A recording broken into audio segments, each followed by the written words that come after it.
What are we at now? We're at Port Shot now? No, we're at Jyeshta today. No. Jyeshta today, yeah. Yeah, okay. See, you can see my confusion. I'm like, what am I supposed to even do today? Actually, yeah, we are doing Purvashada today. Yeah, you're right. That's true. Oh, yeah, yeah, we are there. So you can see Yeah. I don't know, can you see my screen? No, you can't, yeah. No, not yet.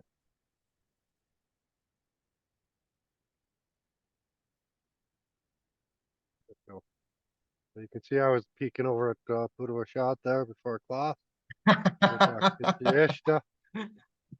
I was looking, there's one man, I keep coming up to his chart. It really bothers me because it's like, I don't know if you've seen this name come up in my charts, Johnny Stompanato.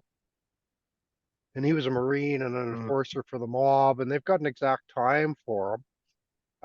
He ended up getting killed by he was dating some actress, and he got killed by her daughter while he was trying to rape her. And so it's like interesting chart, right? Um, but it ends up with Jupiter in his ninth house, and there's nothing in the middle, and so Jupiter becomes quite strong, and it's like I'm just not buying it for a mob boss Jupiter in the ninth, but I have to look some more. So, anyways, that's what I was at for. Now we're at Jyeshta, the heart of the Scorpion, the great hero. Um, Great hero, the legendary heroes of mankind, the ones that are looked up to, loved, and worshipped, the true sons of gods whose names do not perish. Their greatness is never lain in their abject submission to convention, but on the contrary to their deliverance from convention. They towered up like the mountain peaks above the mass, still cling to its collective fears, its beliefs, its laws, its systems, and boldly choose their own way. So Carl Jung has some placements in this. So he's Uh, biased. well, he didn't know that back in the day, but he worked with the hero quest sort of theme quite a bit, and that's really the heart of Jyeshta is that hero questing, that churning things up. Um, and we're kind of getting to a few of those spots now between Jyeshta and Mula, where it's really that churning of the ocean of milk. Um, Even Purvashad is like almost the milk. It's the apas, the liquid, the ocean itself, you could say. But here we are at the churning part of it. And so this is rolled by Mercury, and it's in that part of Scorpio. And so when you get that Mercury sort of Scorpio blend, we get people who are, well, we get astrologers, we get people who are trying to predict the future. We get people that are they sort of have, I guess it depends on the placement there, but they have some permission somehow to say things other people aren't allowed to say, be a little bit ahead of their own time. Um, a lot of these sorts of things, they're the sort of people that'll just say something and see what happens. You know, step into a room full of strangers and drop Trump's name, for example, just to stir things up a little bit and see what comes up to the top in a sense. And so there is that sort of they want to bring something new up. One of the big problems with JS does in personal relationships, for example, is they kind of are trying to stir up trouble all the time in their relationships. They get kind of bored very quickly, and when they get bored, they can kind of do something very offbeat to again to stir things up a little bit.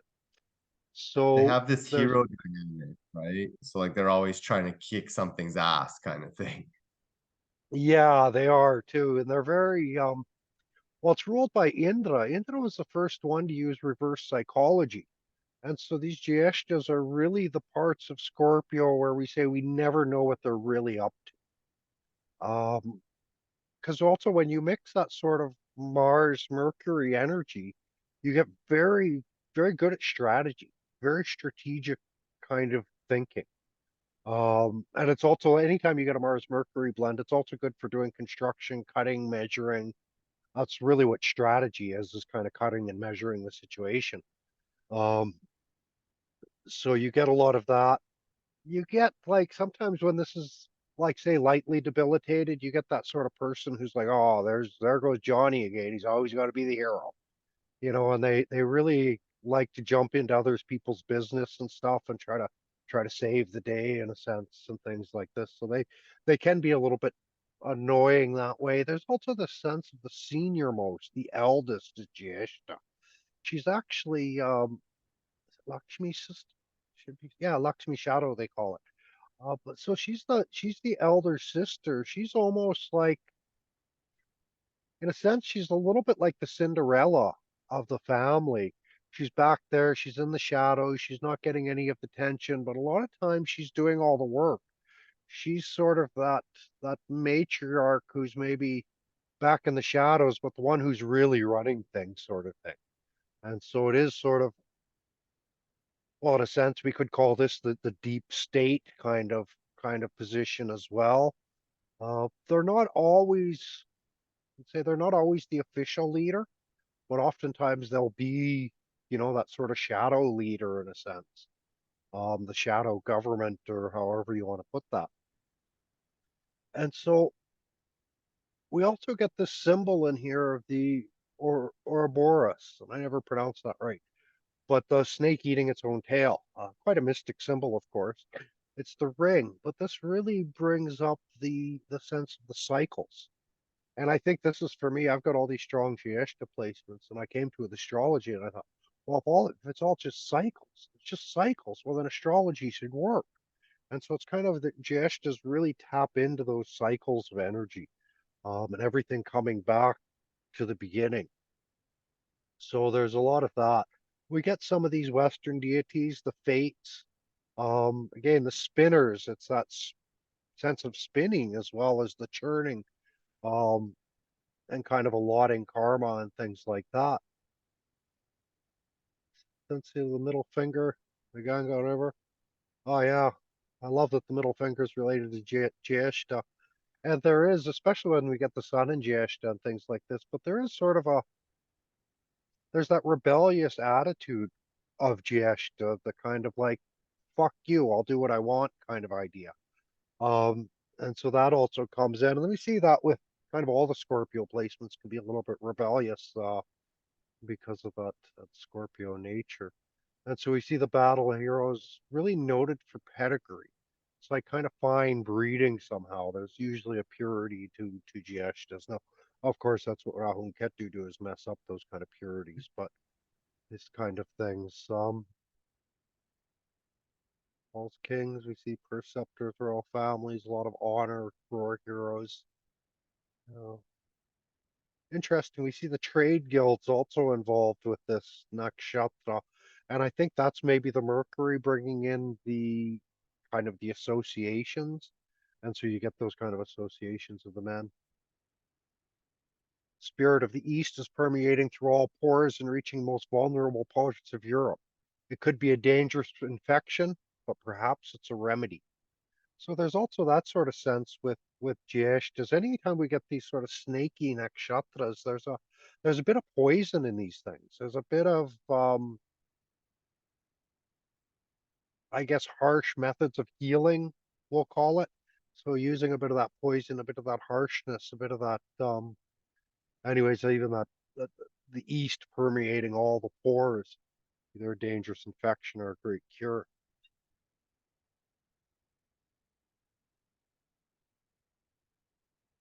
So I'm just going to kind of scroll through these fairly quickly because we got ultimately, this is a servant nakshatra. This is why it's sort of like Indra's the great king of the gods, but this is in Scorpio, and it's sort of that. So it's that like again, it's that deep state sort of sense of serving the state from behind the scenes in a sense, being able to control and command everything from being the server kind of thing. And so they would probably be quite good in service, especially like managerial positions for servers and things like that. We think Artha kind of motivated by money, Rakshas, so they kind of enjoy life a little bit more, but still very sattvic. And that's kind of the whole point of all that churning is to purify, right? It's kind of like when a GS just sort of walks in the room and drops a little verbal bomb in the room. What they want to see is who's there that can cut it, who's there that can kind of figure it out in a sense. And so they want to see that ghee, they want to see the best ones sort of rising to the top. And so that's that purification is ultimately what they're going for in this. Shiva, so it's a destructive nakshatra. Again, they don't, it's kind of conquering nakshatra. Another thing about Jyeshta, they talk about this conquering in it, but Jyeshta is very interesting. It can be a kind of David and Goliath sort of thing going on in Jyeshta, because you get that sense of like Jyeshtas will rise however high their enemy rises. And so Jyeshta can kind of seem very weak and not fighting very strong at first in a sense. But it's like as the competition picks up their level, Jyeshta will always kind of be one step ahead. They sort of get a lot of power through the, well, maybe it's the way Indra did through the Soma. And it sort of gives a lot of inspiration. And Jyeshta, there is a lot of inspiration in Jyeshta. And so they use that inspiration or that power of will to sort of go beyond their physical powers. Say. And so it's very airy, Vata, active nakshatra. So of course they're also very sort of airy and very active people as well, on the move, kind of all the time, always very active. They're very came up with one of the other words up further. I can't remember what the word is, but ultimately what it's getting at was the sense of they can be very, very productive people, very good at multitasking, very good at doing a lot of things kind of at once. And again, that's kind of I think that Mars Mercury blend to this. That Mercury's with the capabilities. He's already fairly quick and good at multitasking, and then you add some Mars to that. Um, Looking straight ahead, looking level. Again, I've noticed this in my own because, well, Scorpio and all the snake nakshatras are all usually deal with sort of underground stuff. And this also being a level nakshatra, and it's sort of it puts me in mind of my construction days when I was working underground and my whole job was grade. And just laying the level, laying the sort of slope that was going on there. I sometimes laugh and I say, oh, actually, I was just building snake condominiums for the future. Um, kind of with all that sort of stuff.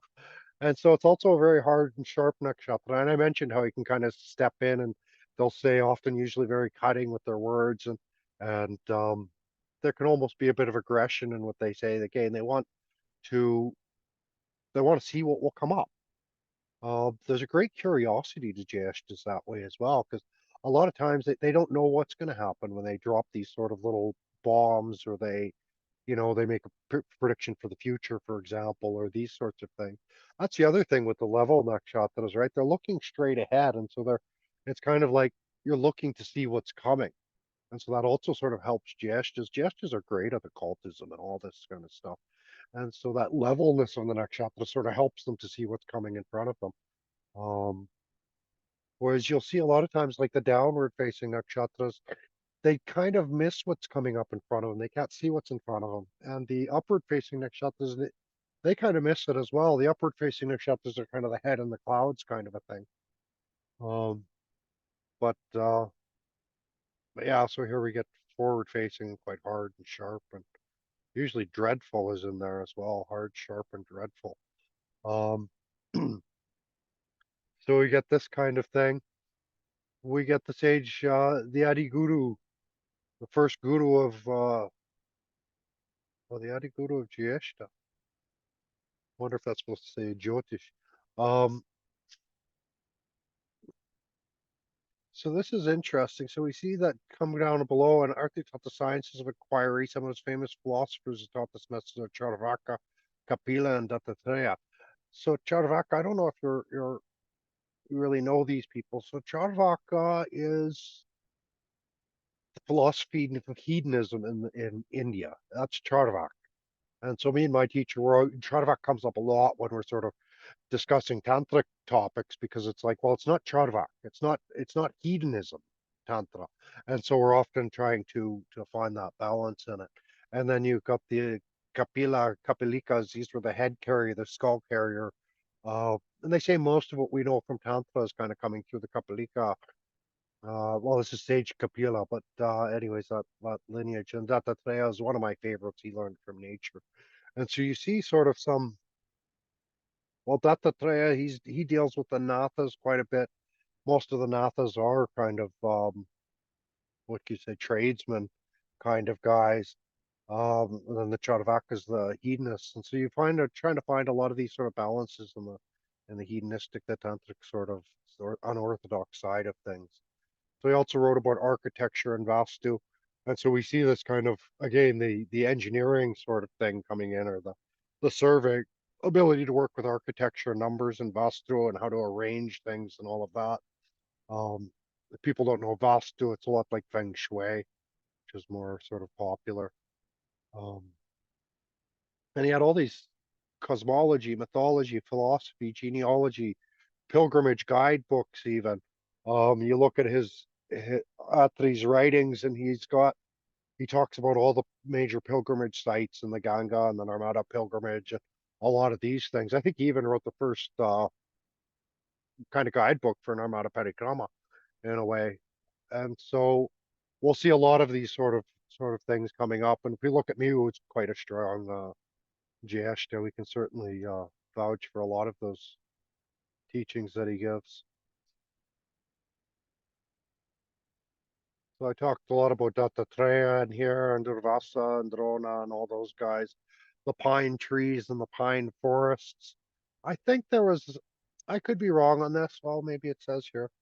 Um, oh, we see how pine's used a lot for, yeah, it's used a lot for pulp and paper and these sort of things. Again, that's that communication side, that mercurial side of this nakshatra. Um, Currency, cash, takes 30 years to mature, and so we might think that these Jyeshta natives also mature a bit later. Pine tree is also the original Christmas tree before we started using spruce because it's so cheap up here. I had a friend that she's got Mars and Saturn and Uranus in Jyeshta.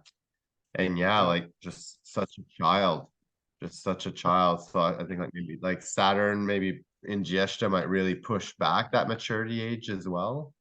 it could Or very is that not well. really It depends what house it's in as well. Um, eighth yeah, that would house? eighth house. Yeah, well, in a sense, when Saturn's in the eighth house, they fear maturity a little bit. Kind of goes, so they avoid that sort of maturity thing to a certain degree. So, um, yeah, and then if you look, that would make her an Aries ascendant, and so maybe also an Ashwini ascendant. And so Ashwinis are never going to grow up. So, yeah, kind of other things come in there too. But that's always interesting. We often find different reasons for the same thing as well. And so we'll note that when we get down to Saturn and Jyeshta to see how that's working out for her.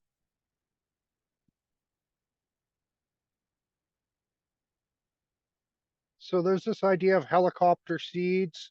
There can be a lot of jealousies in Jyeshtas as well. And so we think of like helicopter boyfriends or helicopter partners kind of idea as well. I suspect that would be a big part of it. Jyeshtas can be quite jealous. And that sort of thing can come up. The red silk cotton tree. Um, Silk cotton tree, one of the best places to find spirits and supernatural beings who are living in these trees. These silk cottons are really interesting. Well, some of the most expensive duvets or pillows in the world are actually made from this particular silk cotton. The tribals will collect it, and it's quite valuable. Now we see a little story about in Ghana in Africa. They came across a silk cotton tree when they were building a road, and the locals refused to cut it down. And so it said the engineers who were pushing for the tree's removal all died of mysterious causes. Eventually, they decided to leave the tree and build a highway around it. The God tree or the devil tree. There's certain things like this. Um, I think this sort of gives. I get a sense that Jyeshtas also have a very strong ability to give sort of curses and blessings in a sense as well, and that might connect with this sort of devil tree and things like that. They're kind of like Jyeshtas are sort of. Again, we talk about. I don't think I've written about this, but we talk about all these nakshatras. They have a planetary ruler, and they're in a certain sign, and but somewhere there's like a special planetary energy that somehow underlies the whole thing. And I get a sense with the Jyeshtas, it's Jupiter.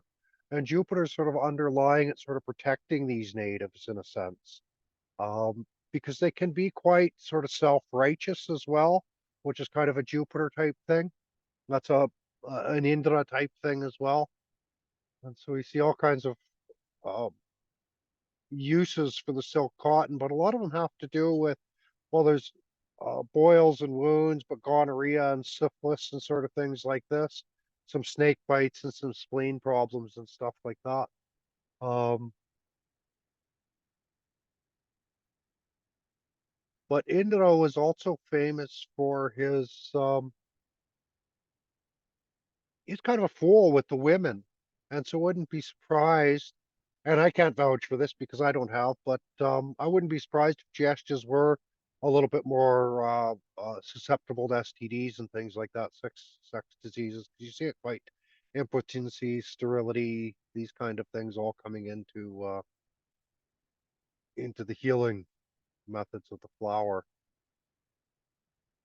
And so there's some confusion on some of these. I've looked up, when you look them up, some say the hair rules this, but it's the male deer um rules Jyeshta. The male deer, when you look at the way deer sort of flirt, it's kind of similar to horses. They are a little bit flirty, but the smell, the musk, right? The buck is really famous for the musk. And of course the deer calls as well. We get hunters in Canada are quite into all that stuff. Um, but again, it's all that about the sex and the reproductive state can by smell.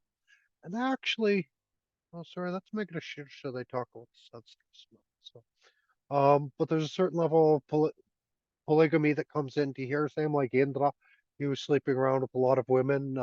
We look at Zeus, who's kind of an Indra figure as well in the West, and he also had that problem. The wife was always kind of mad at him for that, and there's always different things coming up.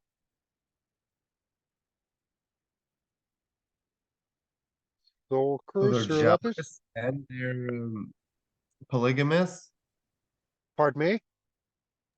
So they're jealous and polygamous. Yeah, they can be both, I would think. Yeah. Um,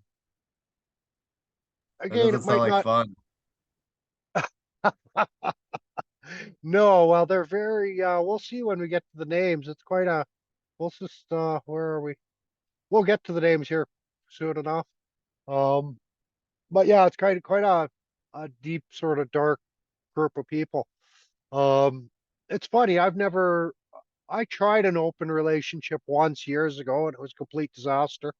Um, but I've never been in that. I've got strong Jyeshta placements, of course. Um, and I don't know, I guess I've been unmarried my whole life, so I guess that sort of makes me not quite polygamous, but a wanderer, I guess, in that way. So, so we see in the month of Jyeshta, we see these things, Narad Jayanti. Um, Narad, it's funny, I hang out at Narad Ghat in Varanasi. That's where people sort of know me from is Narad Ghat. So Sage Narad uh, gets celebrated here. One of the significant things about Narad Ghat where I hang out, and it's funny, I've never really bathed on that ghat, but I hang out there. But they say you're not supposed to bathe on Narad Ghat, or only if you're brahmachari or a sannyas you bathe on Narad Ghat. Because if you're bathing there, you'll basically end up taking a path of celibacy um, through that. So that's Sage Narad has a bit to say on that. Shani's birthday. We talked about a bit of that darkness that's in here as well. And so that's a Shani Jayanti. Again, there's a bit of a, like we talk about Jyeshta being the eldest sister, the shadow, the Chaya of Lakshmi, the shadow side of Lakshmi in a sense. You can almost think Jyeshta is sort of that shadow side of people in a sense as well. I think there's more likelihood of sort of using pen names and that kind of thing in Jyeshta. Because again, they don't really want people to know what they're really up to. Gayatri has a birthday here. It's kind of interesting that Gayatri and Shani have this birthday on the same month. You've got the shadow and the light there, that kind of thing. Oh, Ganga Dushera, when Ganga came down. So again, this is usually when we talk about planning the transits, we look back at just 1 second, we look back at the at all the qualities and primarily the, you know, hard, cruel, sharp things on days when moon is transiting here. What's aspect things that'll help purify, cleanse, purge in a sense. You got a question? What happened when the Ganga came? Ganga's a person? I thought it was the river. She is well, she's a river goddess. And so she descended to earth as the river.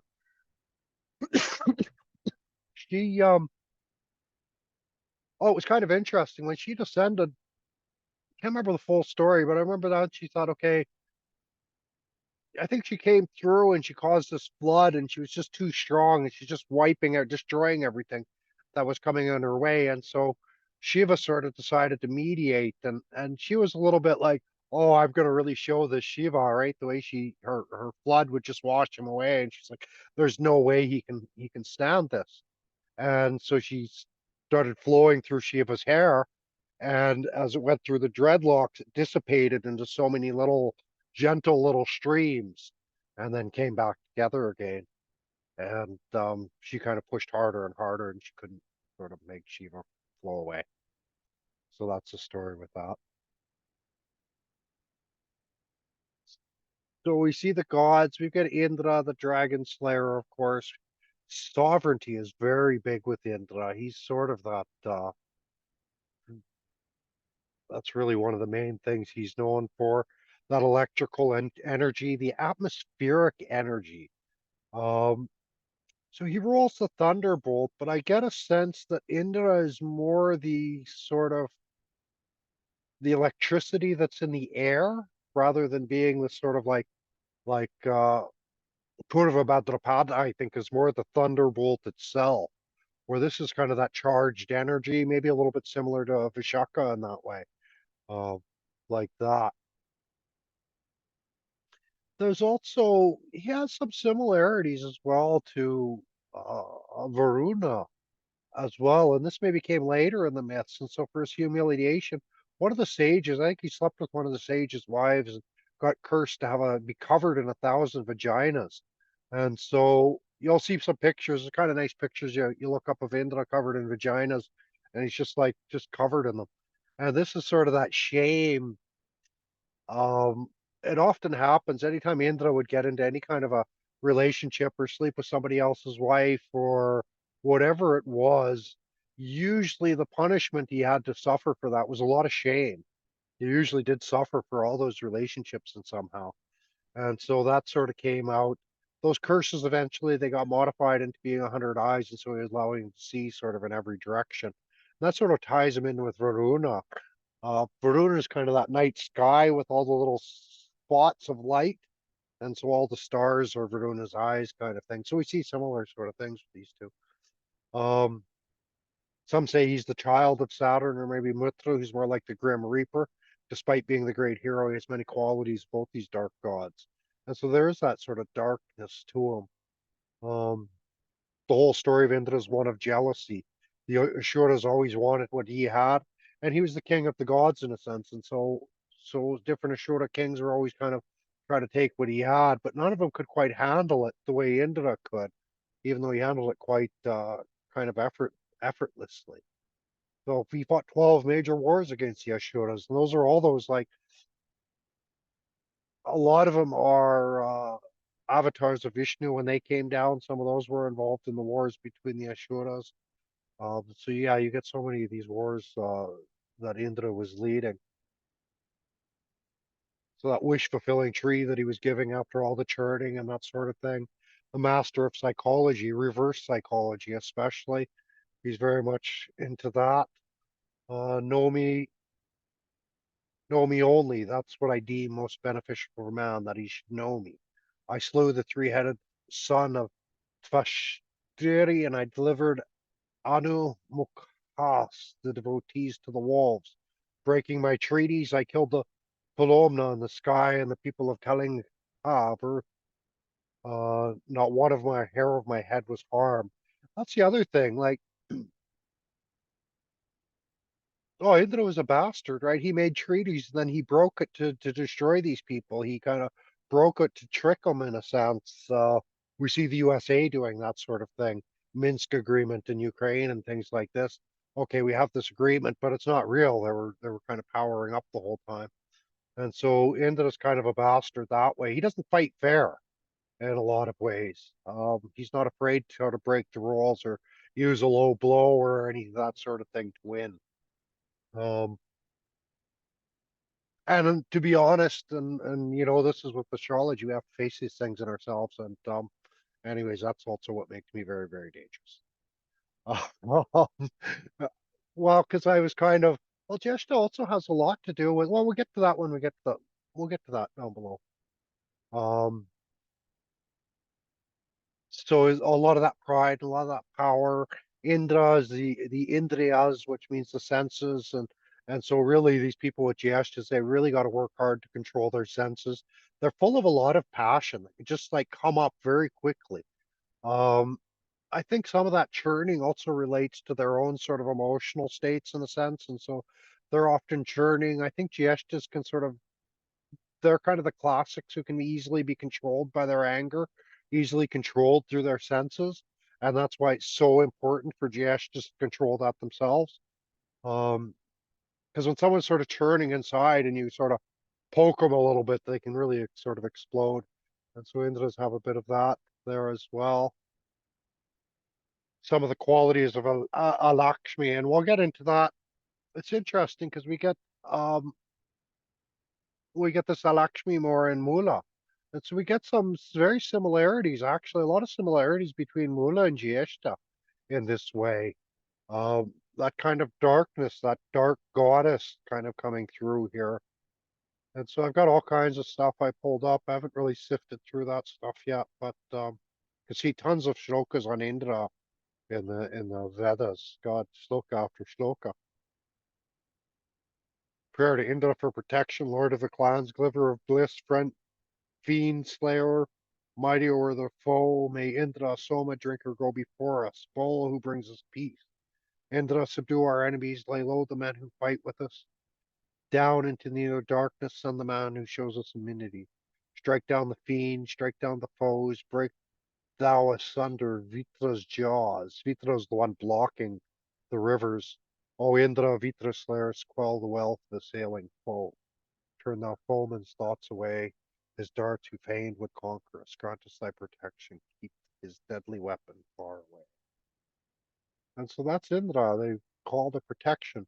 He was really like, I think I've mentioned this before, but if you go, what is that site now? It's kind of like Reddit anyways, but a lot of Indian people follow it. And if you go on there, they ask you stupid questions and people go on and answer it. Quora, that's the site. You go on Quora and you ask like, who would win a fight, Shiva or Indra? Who would win a fight, Indra or Superman? All these kind of things, right? And Indra will win every fight against every god. Indra will not lose. And that's because he's not afraid to fight dirty in the end, right? If he has to, he'll break rules, he'll break treaties, he'll use low blows, he'll do whatever he kind of has to win. Um, and so very, very Um, powerful people. Yeah, go ahead. with that being said, doesn't that make it hard to be in a relationship with a Jyeshta? Oh, they're impossible to be in a relationship with Jyeshta. Yeah, they're very, very difficult. Everything about them is very difficult. See, Jyeshtas, that's that seniority thing with Jyeshtas. Jyeshtas always know best. And so they have to be the boss all the time. Um, and it's funny, I remember that even before I was the boss in construction, people just called me boss. Hey boss. Hey boss. Hey, what's up, boss? It's a nickname I get a lot, sort of, yeah, spontaneously. No, Jyeshtas are bastards, 100% bastards. I say that as a Jyeshta. It's all the Jyeshtas. It's my best and my worst qualities. I think all come out of. Well, I've got a few. I've got some Ashlesha placements too. Pretty, pretty brutal. But yeah. So yeah, Jyeshtas are hard. Again, churning. They want to churn things up. It's like It's like even I was in India for a few years. I was sitting there. I was like some sadhu, some monk in India. Everything. I didn't have to worry about a thing in the world. Life was so good. But that was the problem. I was too comfortable. I wasn't comfortable with it. Life was too good. I was like, it's no fun. I needed to go and have an adventure. I needed to go and kind of do something that was stupid and foolish, and nobody does that. And that's kind of a dumb thing to do. And it's like, well, no, I feel like doing that, so I'm going to. And so in relationship, when things get nice and comfortable, that's like when things are getting good. That's when like two people are really starting to work and flow together, and then the gesture will just throw the monkey wrench in, right? Just throw a wrench in it all. So yeah, gestures are tough. I'm single. What can I say? Um, Although someone did just publicly propose to me yesterday, 2 days ago. So anyways, I've got a date coming up. Wait, so you got proposed to and it turned into a date? It's like you're going backwards with the flow. It's like you get married first, Well, then you get engaged. yeah, What is I that? didn't want to, I didn't want to move too fast. Uh, yeah, Why? well, I looked at her chart after I proposed the date, and I was like, well, what's going to happen? Am I going to marry this guy? I just looked at her chart, and I was like, no, I didn't know. I don't see any marriage in her future. Um, Very beautiful woman, though. I don't know. So it's like one of those things. You can't just say no to a beautiful woman. You've got to kind of think about it a little bit. Yeah, a little bit. And I got time. She's on the other side of the world, so I got time. No problem. Nothing but time. Um, so that's Indra just stirring things up, I guess, or something. I don't know, King of Gods or something. I don't know how I got proposed to. It Would happens. you I've been get married proposed in to. Vegas? Hmm. Would you get married in Vegas? Um, well, it would be equivalent to a Vegas wedding, I think. Yeah, no, I've been proposed to a few times. Uh, yeah, yeah, we'll see. Yeah, I'm still single. Uh, it's not for lack of, what could you say? Not for lack of opportunity. Um, yeah, I don't know. I don't know why. Well, I don't quite get it.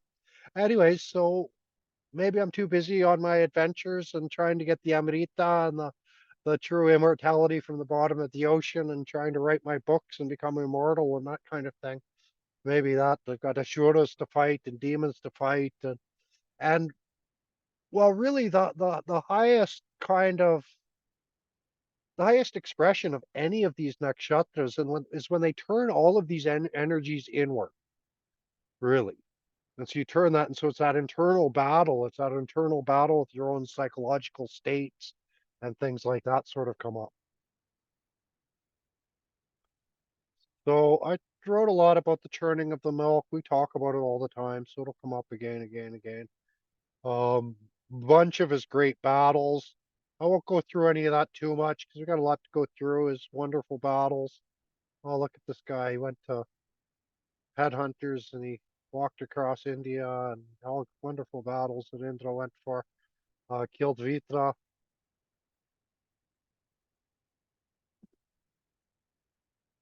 So Sage Gautam.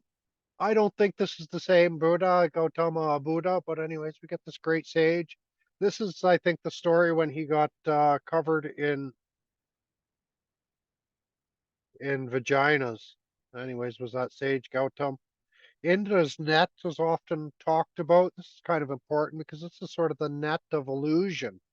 And that's in a sense what Indra with his psychology and the psychological warfare as well as what he pulls out is really kind of Indra's net. It's his magic, the deception, the fraud, the illusion, the kind of a juggler, sorcerer of society in a sense.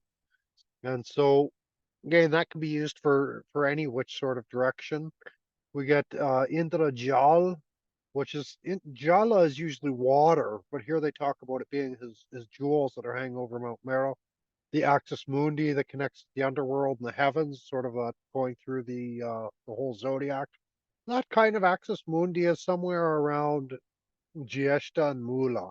Well, I put it here because, well, anyways, it boosts my own ego. So the net is described as, yeah, I can be very honest sometimes, but I don't know. I put it there because it had to go somewhere. Um, it makes me look good. Um, so the net's described as stretching out in every direction. It's infinite. That's the net of my. You had a cheap shot to throw in there, did you? I I appreciate your humor in all of this. Like you can fully always be honest, transparent. You can get away with it, man. So yeah, Yeah. just, Well, just astrology, appreciation. really, astrology is, we really have to be honest with ourselves when we're reading astrology. And we've really got to be able to take a lot of abuse from ourselves in a sense as well, because it's not going to be nice. There's wonderful sides to Jyeshta and there's dark sides to Jyeshta. You got to kind of face all of that. And one of the dark sides is a bit of that Indra ego that he has. Oh, I'm the king of the gods, and sort of expects everybody to come help him out when he gets in trouble. And oh, he gets so much shame. And the reason you get shame is because you have pride. Without any pride, you're never going to feel any shame. That's why they say shameless. Um, and so there's a lot of that pride in there. So there's a lot of the shame. And so there's a lot of kind of both sides going on with all these. All the nakshatras have these good and bad sides to them. So one of the things that really sort of supports my chart, well, a couple things. Sun does quite well in Giesta, but I think really it's the aspect of Jupiter on my ascendant and all my Giesta placements that sort of helps to spiritualize it, helps to humanize it all. Without that Jupiter aspecting there, I think I would be a real bastard. Um, but Jupiter sort of, anyways, he has a reason for being a bastard. Um, so well, let's keep going here. We talked about the cosmic axis and that. And I think there is that sort of sense of Indra and the energy of Indra when you start to control the senses. Maybe that central pole of the Kundalini. Kundalini is very strong. Any of the snake nakshatras, Kundalini energy is going to be very strong. Um, and so you get that sort of really cosmic axis is similar to the pole of Kundalini. And so you get this sort of kind of rising very quickly. Again, Indra sort of sitting there not doing anything. Then he's got to jump up and he drinks some soma and he gets that great inspiration and off he goes. And so there's really, I think, the two sides, I think, is what we're Axis Mundi sort of points out, high and low. And the hero, dragon slayer archetypes, right? That call for adventure and all of that stuff. The 10 Indriyas. We talk about that a lot, but the 5 Janindriyas, I gotta change my fonts here or something, and the 5 Karmendriyas. And so it's a matter of kind of controlling the Indriyas, control what you say, control what you're reaching out for and grasping. Um, these are also our senses, kind of being in control of our own actions. Um, that's another thing that sort of Mercury and Mars can really do. It can bring a lot of coordination.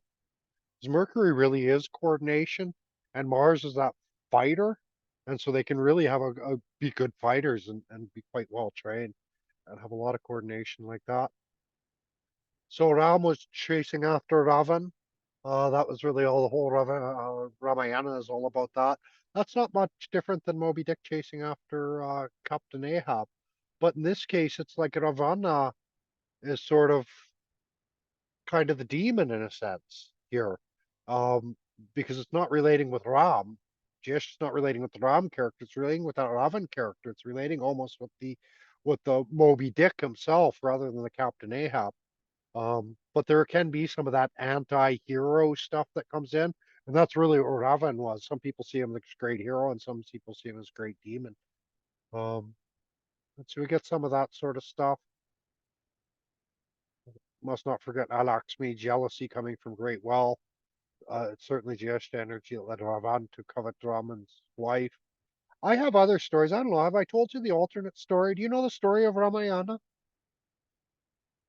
So the kind of thing. So Ravan stole Rama's wife, and so how it goes, and Ram had to go and rescue his wife from the great evil kind of idea. And but the thing is, Ravan stole his wife about halfway through the story, in a sense. It starts out with Ram as sort of he's working for the Orthodox people in the ashrams, and he's trying to subdue nature. He's trying to conquer nature, in a sense. And so what he's doing is he's conquering Shiva. He defeats the snakes, and he goes on. He's sort of defeating all these sort of Shiva characters as he's going along. And then Ravan comes and steals Sita, his wife. And so there's a whole thing about that. And sort of on the Orthodox side of the people who are cheering for Ram, sort of make it out like it was this great kidnapping of the wife, and then he had to go to Lanka and bring the battle there. And by the time he destroyed Ravan, the whole world was destroyed. Now, there's an alternate story that Shaivites like to follow about Ravan. Wasn't that he was kidnapped Ram's wife, that he stole his sister away from Ram because he could see what this murderous tyrant was going around and killing all the Asuras. And he knew that, well, he was an Ashura himself, and so Sita, who was his sister, was also an Ashura. And so for him, he felt it was only a matter of time that Ram turned his vengeance on all the Asuras, including his own wife, which kind of gets proven in the end when he leaves Sita to just burn on the funeral pyre sort of thing. He doesn't. He sort of rescues her, but then says, "Well, she's laying with another man now. I can't be with her." Um, and so Ravan is sort of, so there's an alternate story. So Ravan is sort of this anti-hero. Is really the whole point of it. So he's shown as this great demon by the Orthodox people, but the Shiva worshippers worship him for his great knowledge and wisdom. So we get that circular earring. Whenever you see the Natha cults, they've got this big sort of, sometimes even an ivory earring, but a big sort of circular loop in their ear. Oftentimes it'll be kind of in this upper part of the ear where the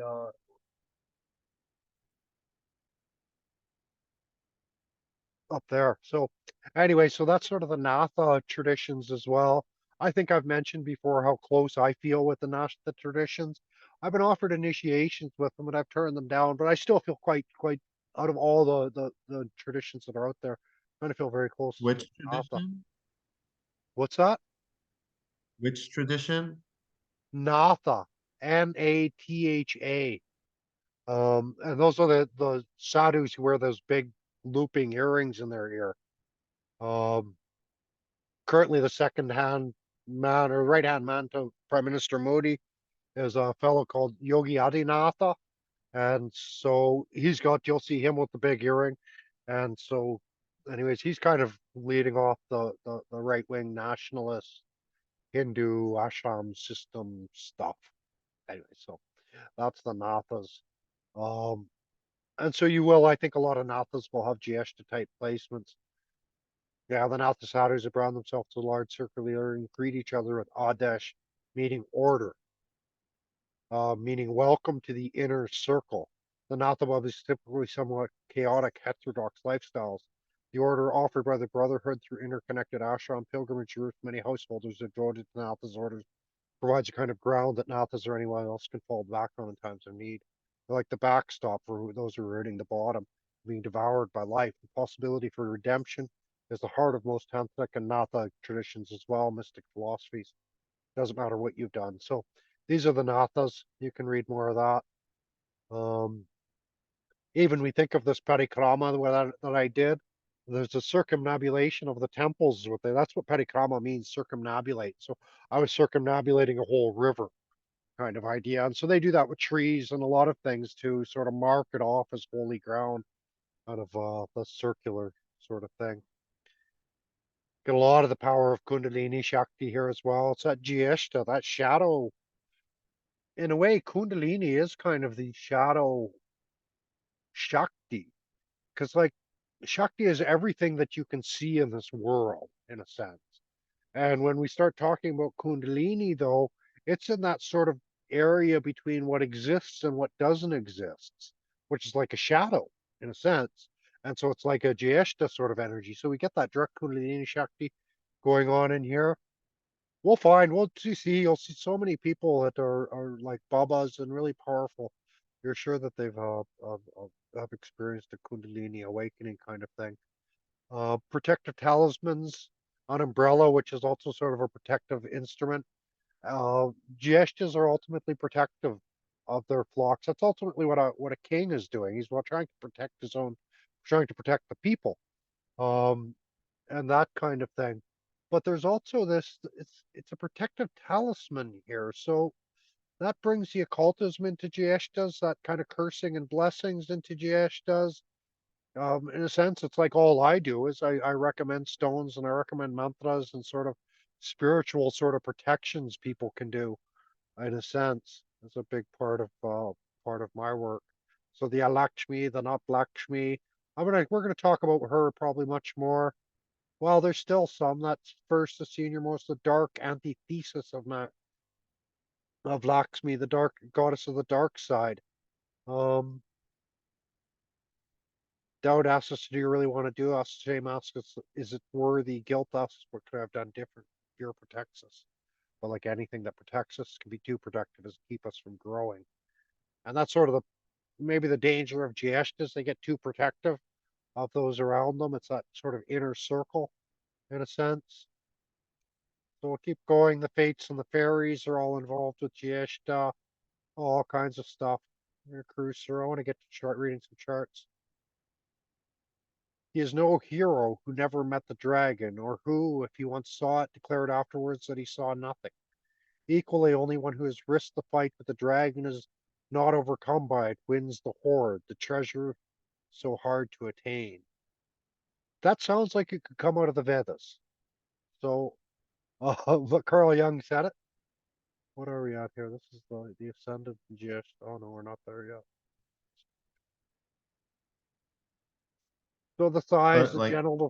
I like these stories Go and ahead. like the I like how you're approaching it. Like I like taking the time to go through the stories and going through this content with you. I find it's richer than just reading it. So I do like the time we're spending here. Okay. But Yeah. definitely go however you want. I'm just giving you feedback on what I like. Yeah. Yeah. Yeah. I'm sure it does open it up. I try to. I've been trying to watch and try to go through this for about an hour, and then it gives a couple hours to go through the rest, kind of thing. Um, but yeah, we get all these different little eras and different little gods that have here. Uh, Again, she sought revenge in the Golden Apple, um, seeking the most beautiful woman. So that's almost. Do you know the story of the Golden Apple? So she didn't get invited to this wedding, and so she threw this golden apple in for the most beautiful women. And so there was all these beautiful goddesses there, and so they sort of started to fight over it. And that's kind of how I talked about Gieshta, sort of just throw in like some unexpected thing, Trump's name, for example, in a room full of Democrats, just to see what'll happen. Um, and so she threw this golden apple in there like that. And so it started a big jealousy between the different women and eventually caused the whole destruction of the city of Troy. So like that. But we won't get on to the. Yeah, I start off my summary. Jesta folks are kind of jerks. Don't play. They don't play nicely with others, and they think they know everything there is to know. The problem is we have to be nice to them because they'll do all the things that nobody else will do. Um, that's another thing about Jestas. They take the jobs nobody else will do, in a sense, and that's been very strong theme with me my whole life. Is I sit around. I'm kind of a lazy man in a sense. It's like if everybody's kind of working and doing something, it's like, well, I don't have to do everything. I never want to take anybody's work away from them because I find work is so valuable for a person's character in a sense. And so I don't want to take their work away. It's like you keep your work, you do your own work. And when I see an opening, when I see something that there's something that nobody else will do, then I'll go and do that one. And so gestures are very much like that. It's kind of like the hero in a sense as well. It's like there's this big boogeyman sort of blocking an alley or something, and it's like no one else is doing anything. So the hero has to step up and do something. So, and we see that like, well, that's what makes a hero when there's all of a sudden life-threatening situations, nobody's doing anything. Someone, God knows who, probably a Jyeshta, steps up and does something.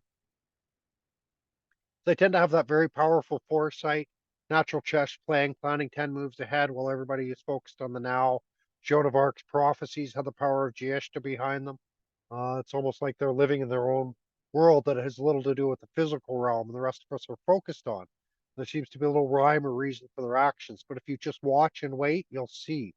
Something will come bubbling up from God only knows where, and the great hero will save the day again. They love praise. They're a sucker for a pretty smile. This is not being made a fool of by women in a sense a lot. Um, they are. They're really a sucker for that pretty smile and a little bit of praise and a little bit of um, whatever, some kind words. And so they can go that way, and then that sort of protectiveness and possessive comes into them. Um, no, I never mentioned the sense of revenge. A lot of revenge will sit lurking beneath the surface of these folks as well. So we get the neck and the right side of the trunk. Think of the right side of the trunk. I think of myself. I didn't list it. Oh yeah, it is the right liver, kidney. So I had problems with my right kidney, and so that might have related with some of this right side of the body stuff. Um, Antares, the star in the west, is known as the rival of Mars, the bright red star out there. And so, creator of prophecy, the hero, second star of the heart, lord of the seed. A lot of things here come into here. The father of Regulus. So this is actually the father, considered the father of kind of the son in a sense, the father of the king of Leo. So we get into the celebrities with Jyeshta Ascendant. So we got a lot of great heroes here, or hero type characters. Julian Assange, BB King also dared to try something that other people weren't. Became king of the blues. Um, it's interesting we got BB King and Patrick Waugh, which also means king. Wonder if there's more kings involved here. Anyways, so we get someone like Wim Hof and Krishnamacharya. We get these great sages. Elvis Presley. Not sure about his chart actually. I think there was some difference in there. We get someone like Ted Turner involved with media, and that's that messaging aspect comes out through Mercury of this nakshatra. Um, Thomas More, I think, also really sort of stirred things up quite a bit. Winona Ryder and Cheryl McLaughlin, very um, again, Winona Ryder is kind of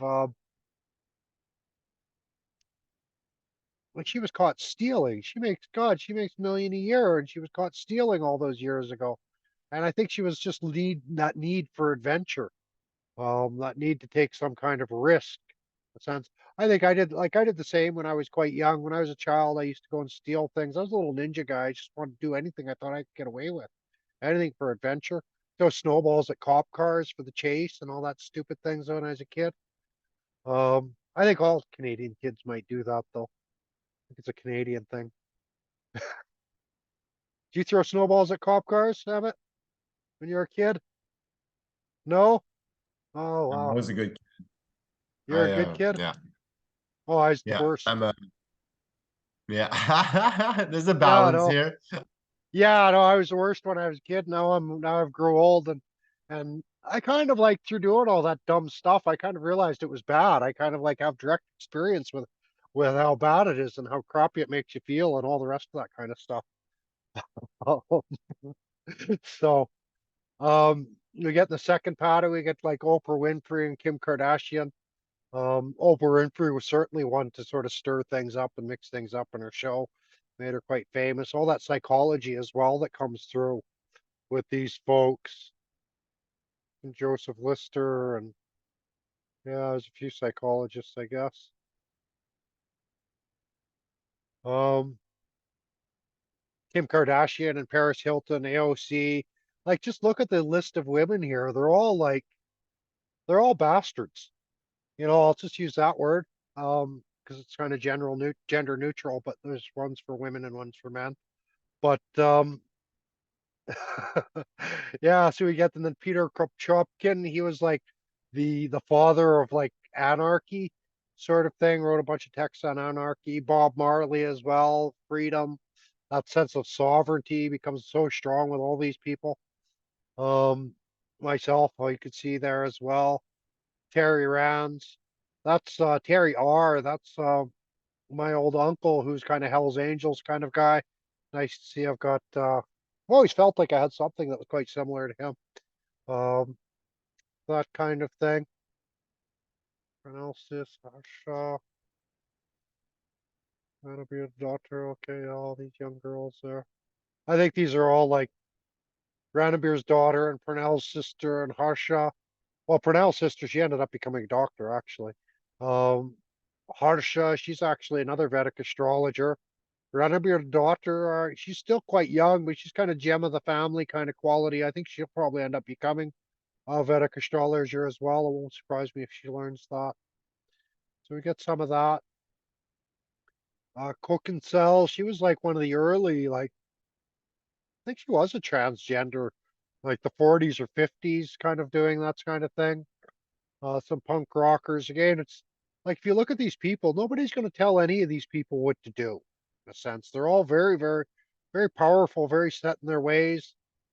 King Louis, the Sun King, Wolfram, Harold Washington, very powerful. He was a mayor, but he had a lot of clout and a lot of power for a lot of years. Tom Waits. I've got some Tom Waits quotes coming up. This kind of sense of eh, this kind of sense with him that what does he say? People say I'm hard to work with, as if that's a bad thing. Um, and so that's quite Jyeshta. And so we see that even Hunter Biden. Again, we say they're all bastards, and we see him here as well. So that kind of proves it. Uh, Interesting crowd. The crowd I know kind of at the end of this in Jyeshta with the fourth pada, they're all quite high, actually. A couple of them, I think, were even maybe born into royalty to a certain degree. Someone like George Soros we see here as well. So that's kind of interesting. So we'll get to the sun in Jyeshta now.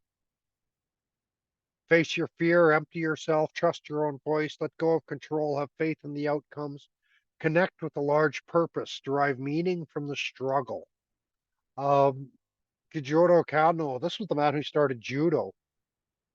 And I think especially the last part of that, derive meaning from the struggle. I think that's very, very Jyeshta. That struggle, that turning sort of a sense. Um, Paradoxically, the man who has failed and the one who has peak of success are exactly the same position. Each must decide what he'll do next, choose the course that'll lead him to the future. And that's an interesting point. We're all at the same point. Still have to, no matter how successful or unsuccessful we've been in life, we still have to make a choice to affect our future. And so that comes up. Express a lot of confidence. This is Sun and yeah, Sun and Jyeshta. Very intelligent, psychologically penetrating, very mysterious, kind of that light. They're often trying to like, kind of hiding in the back, kind of in the shadows, sort of people. Again, I think as a kid, as the little ninja sort of character, kind of lurking in the shadow. Even now, if I go to parties or I go to even a bar or anything like that, I happen to be in. I'll be the guy that's sitting in the quiet corner in the back, probably even still working on my laptop or doing some work, trying to pretend like I'm not there. Um, but I think especially when the sun's there, they try to pretend they're not there, but everybody sees them. They're the most obvious person in the room, in a sense. So they're trying to kind of hide, but there is no hiding when the sun is here. Go ahead. Have you seen the movie Lord of the Rings, Fellowship of the Ring, the first one? Yeah, probably. So at the beginning, Aragorn is in this tavern and he's got this hood on and he's smoking this pipe in the corner of this pub. Well, that's the visual I have of Jyeshta. It's Aragorn. It's this Strider character who he's just doing what other people don't want to do, but he doesn't want to be involved, kind of thing. He's just always in the dark at the beginning, and then eventually he comes out to be that hero. But I find Yeah. this is very relevant as his character.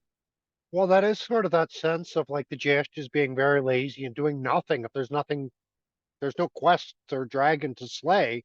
They're just, yeah, hanging out in the corner. And then all of a sudden the dragon comes there to be slain. And it's like, oh, wow, you're a dragon slayer? I had no idea. Like, you're just that quiet guy in the corner. Yeah. So I'm curious because I find I relate a lot with this energy with Jyeshta energy, but I don't know why or how. But my Mars is kind of like on the cusp of it. But like I find I have something similar. So is there anywhere that my MC is 119? Yeah, I don't know. It's yeah, interesting. Navamsha, your Mars does go into Jyeshta. Ah, Yeah. okay. So it's like I'm a sidekick that becomes the hero kind of thing in my Mars. Yeah, exactly. Maybe. Yeah, exactly.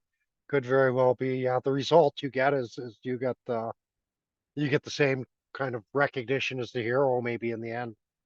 So so very nice that way. That's the only GS I see. So yeah, Kind of makes but also sense. it's amazing how much we do sort of relate with those Navamsha placements as well. They're quite strong.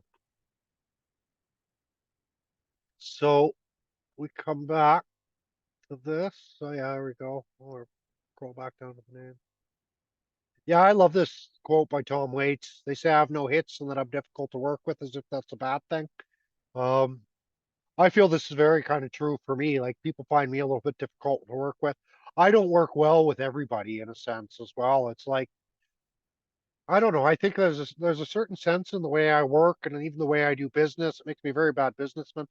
And the way I do this is I'm kind of looking for I'm looking for the cream of the crop in a sense. I'm looking to kind of churn out some of those best top quality people and connect with them.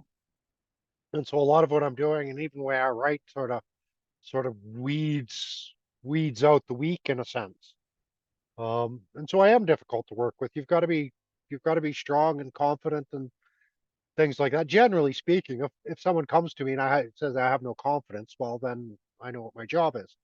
But and again, a lot of times the job in those cases it becomes like, well, give people work, give them a quest to fulfill, give them a purpose, give them a meaning.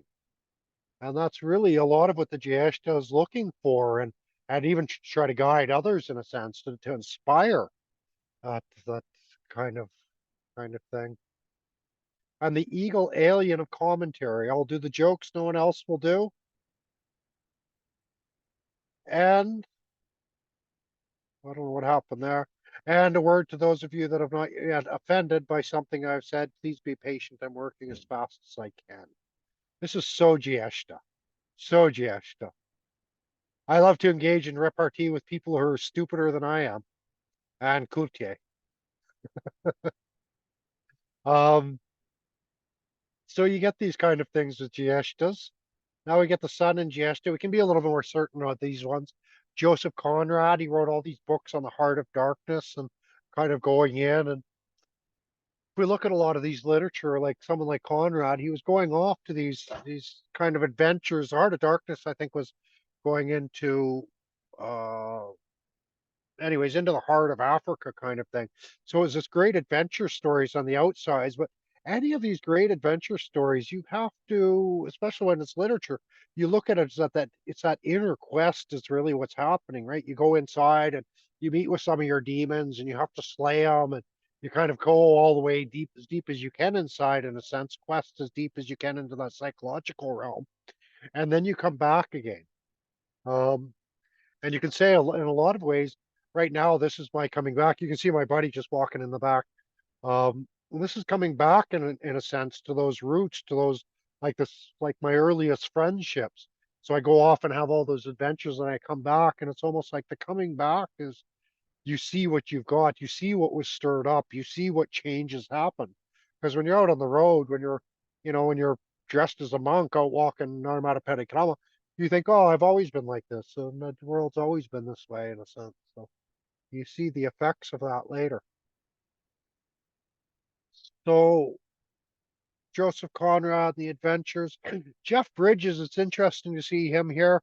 I've been recently in Montreal, a waitress came up and she was like, Does anybody ever tell you you reminded so much of Jeff Bridges?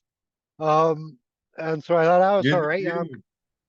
I'm the dude, man. I'm the dude.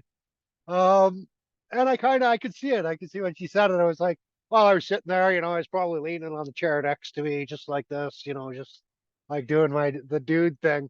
Um, and Andreanne was there, and one of her young friends, and I had another old friend, and so it was, yeah, I was doing the dude, and so that is very Jyeshta.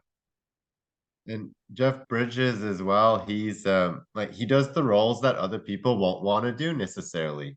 Like he'll thread that. He'll be that person to be like, yeah, I'll challenge that. Like just by being Yeah, the dude, like that's a kind of role that kind of like, yeah, I'll challenge these status quos with this kind of character, or I'll yeah. challenge Tony Stark in Iron Man kind of thing. So Yeah. And he doesn't care. He's just like some dude with his carpet wreck and he's fight against the mafia and wins, right? In the end. Um, so it very a lot of the dude kind of comes up in here. Um, when I look down at some of these people I know, Francis H. and Kadiana and Margot and Kira, they're all Kira's kind of a psychoanalyst in a sense. But they were all involved, very strong, powerful dancer, kind of yogi people. Um, Margot does kind of more Ayurveda. Kira's doing more like modern sort of psychoanalyst. Katiana's doing more, a little bit of acupuncture type stuff she's doing. Not really sure what Frances ended up doing. It's been a long time since I talked with her. She was quite young and when I did her chart. So um we get down here, Akbar the Great, Franco, General Custer, Tom Waits, Mike Holliday, David Carradine. So we get a lot of very strong characters. I can really see like Tom Waits is one of my favorite artists, so I can see a lot of those kind of connections there. Someone like Sinead O'Connor also has this Jim Morrison. Dominic Monaghan, that was Mary on he was Mary on Lord of the Rings. Uh, that sort of stuff. And I'm not sure there was no birth time for him, and I've rectified his chart to actually look exactly like mine, except Anuradha, more Anuradha than Jyeshta, but it obviously has some Jyeshta here. Uh, when I look at his life, it's actually been quite similar to mine in a lot of ways as well. Uh, we'll probably see his chart down below. So, what do we got? Noam Chomsky, Walt so, Disney. but Yeah, go ahead. a funny comment about that. So you're saying like so you've got this married kind of energy, right? I guess is what you're saying. And so I was once with nine friends and we were hiking through the woods and we're like, oh, we're a fellowship. And then we started picking who would be which character in Lord of the Rings, and I got Pippin. So here we are, you and I, on a little side adventure kind of thing, like when everyone else is doing their thing, and we're just like just toying around kind of thing, right? So I think that's kind of the dynamic. Yeah, like a couple goofy elves having too much fun. Yeah, yeah, With a bunch of stuff exactly, that's exactly. not actually fun. Yeah, Yeah, exactly. Yeah, yeah. yeah, And chaos yeah, ensues. I can see it. That works. Yeah. So there's all of that kind of stuff. What else do we go? Code. I don't know. There's a model here. There's a border security person here. Yeah, I'm not sure. Osho has this. Joseph Pilates.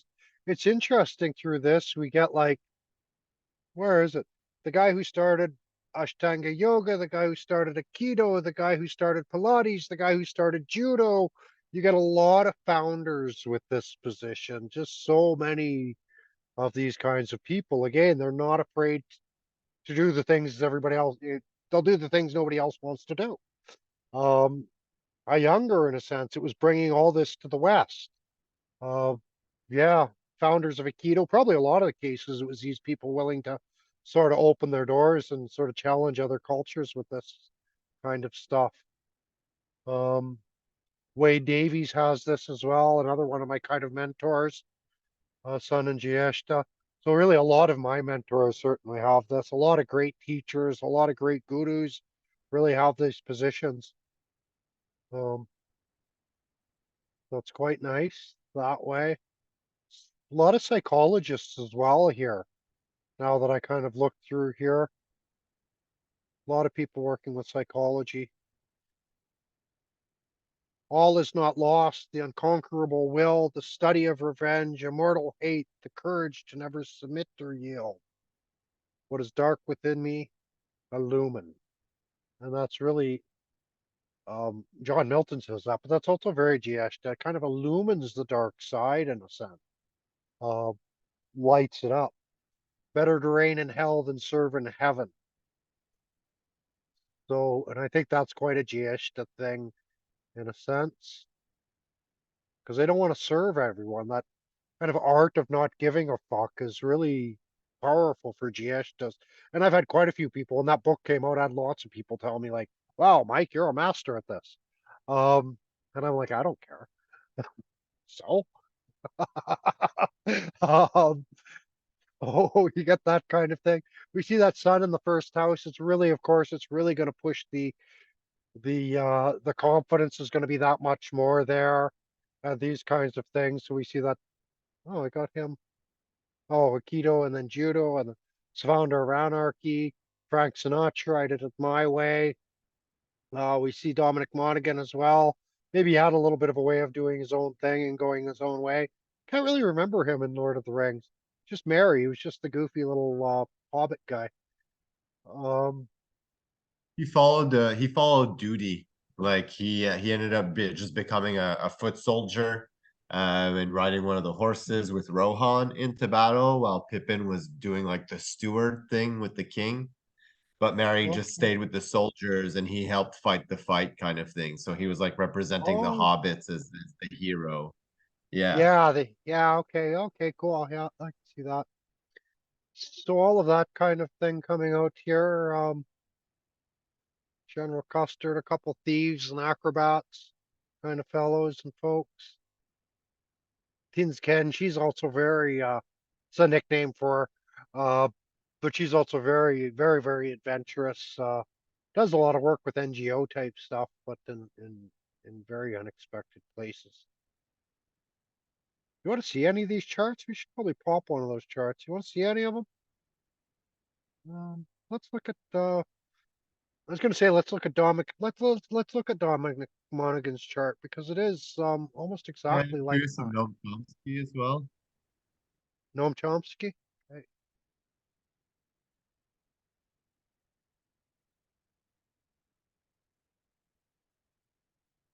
So we look at this.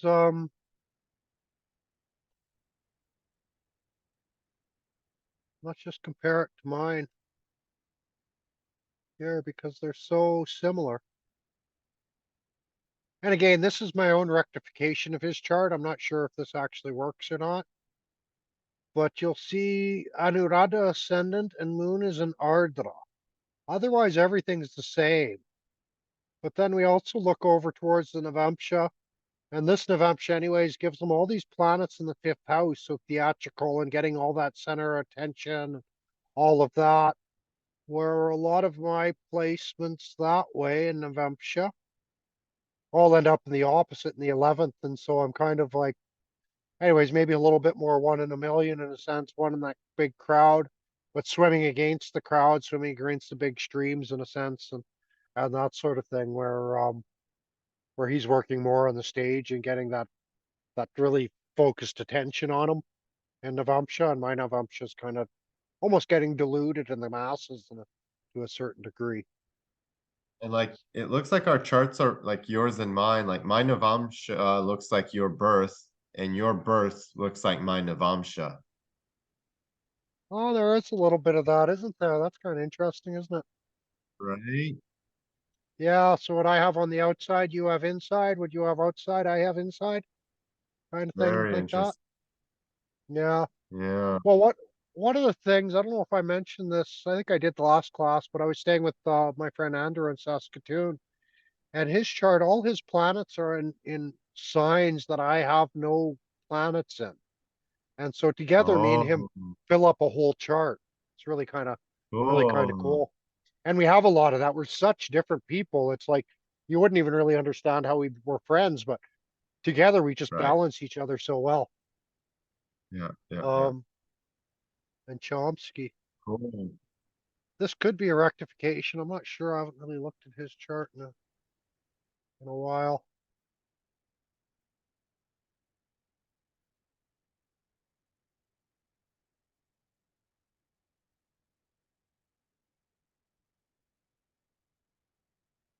So yeah, his mother told him he was born at 7:20 a.m. So that's what I'm using for Noam Chomsky here. Um, Again, we could think about like that sense of the Jyeshta, and the mercurial sense, the messenger. And so he's given a lot of messages sort of predicting the future of the American state to a certain degree. Um, he wrote a lot of like manufacturing consent kind of stuff, which is also very Jyeshta, psychological to that perspective. And I don't know, if you read Noam Chomsky now, it's like he has kind of well, he switched. He's no longer a dissident. He almost agrees with the establishment now. Too much time working in the university and that kind of stuff. Anyways, and got old and the brain got dull, I guess. I don't know. Um, but he's kind of switched teams since I was young. Go ahead. Well, when you look at his D9 chart, like his 12th house and his ninth house are now kind of full, which makes sense on agreeing with the institution in a way or being a trap of that institution, right? Is that Yeah, how it's interpreted?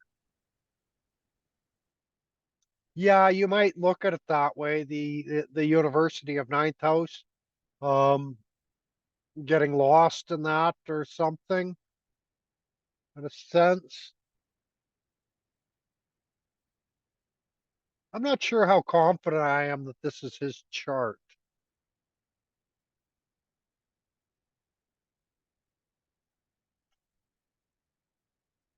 because he kind of spent his whole life um, with the university crowd, and I wouldn't quite expect that with the ninth lord going into the 12th house. That's kind of a loss of that. Um, Yeah, and the first house being full, so he wouldn't want necessarily that constraint, but it could help his drive though in it. yeah, well, there'd be a lot of the independence from the sun in Jyeshta. The Saturn in Jyeshta might be enough to kind of give him the responsibilities joining a university, joining a big like corporate university type thing. Um, but I'm not sure.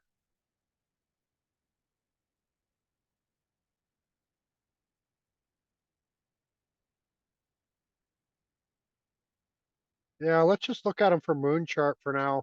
That's only 1 degree there, so if he's born any earlier than this will change. So I think the moon chart is definitely working. Um, and so we see a lot of this, like we get that second house, which is stored goods. You get Mercury there, so the books and Sun is there, and so probably a lot of original type stuff, symbols of authority and that kind of thing. That's all probably a quite a collection of political memorabilia sort of stuff. Saturn also does that. Um, I don't know, from the sun here, if we put that sun in the second house, is he maybe making money from his speeches and talking and things like that? Um, the combination though of Saturn, Sun, and a second,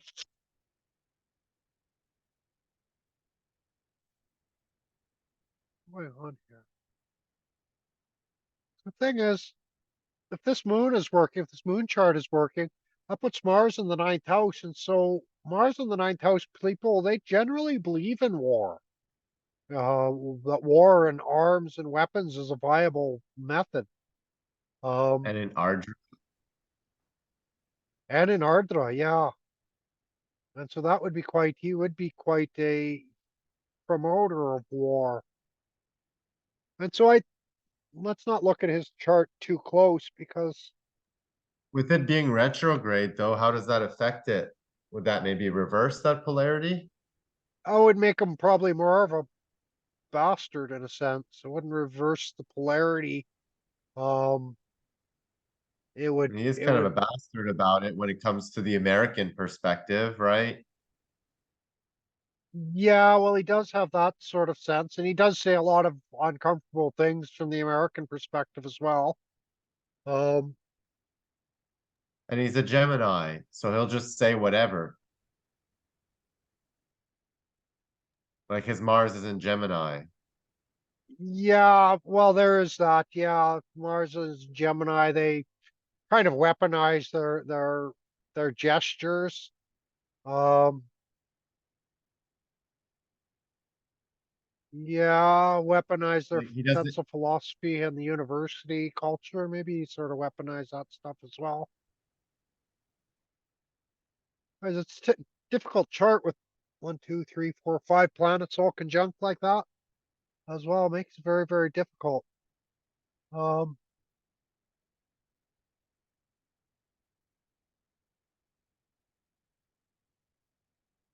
yeah, because the peace kind of comes in, and maybe his knowledge of even languages with Moon and Chitra. Moon sort of arranges things like that, and then it's in Libra, which is generally peace seeking, and so he's certainly been sort of peace seeking for the most part that way. Um, but I think even now he's sort of like peace through war. The only way to peace is to give Ukraine more weapons, kind of idea, is what I think he's been saying nowadays, which is more what I would expect from this kind of Mars in Jyeshta. Here, the Like his message. son is in Jyeshta, so like he is always trying to be the hero, right? And he'll take whatever sides he needs to be to feel, and he's stirring up the pot at the same time because he's Yeah, he does Jyeshta, the always sun. definitely stirs the pot. Yeah. I wonder if it isn't some of that Saturn in Jyeshta stirring up the pot, because Saturn in Jyeshta is quite a brutal position for Saturn. Saturn does not do well in Scorpio at all. And so, I don't know, when you're stirring up the pot, it's kind of stirring up sticks and stones and kind of even reality to a certain degree. Anyways, we'll get down to this Saturn in Jyeshta down below. Let's keep sort of going. Well, let's not keep going because, anyways, let's keep going. Um,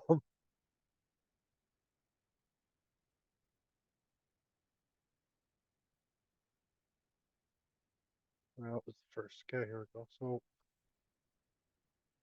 when we get to trying to, okay, my mind's still going back to Noam Chomsky, but we'll come to more of his placements as we go ahead here. And we see, well, here's the second from Moon, excellent for wealth and the very powerful family when Sun is in the second house. Going to do. I didn't write a whole lot here, but still, we see this very confident face, very confident speakers. Um, Partly, I wonder if Iyengar isn't maybe up in the first house with a lot of these other sort of founders of Aikido and Judo and Anarchy. So those kinds of things. We've got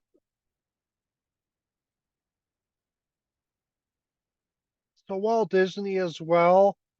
Um, Really stirred things up. I think. I think probably some of his cartoons are probably quite controversial when they were younger. They were adult cartoons, actually. They weren't really children's cartoons. And it was almost later that we decided that cartoons were for children, um, and then started doing that. And then we came back with The Simpsons, started to bring back the idea of adult cartoons.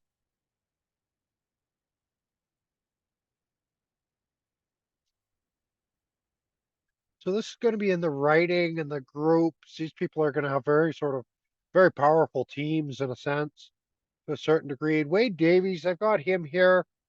Joseph Pilates. Again, I'm not sure. Wade Davies, I don't know if I've done a full rectification of his chart. I want to pull his chart up though, because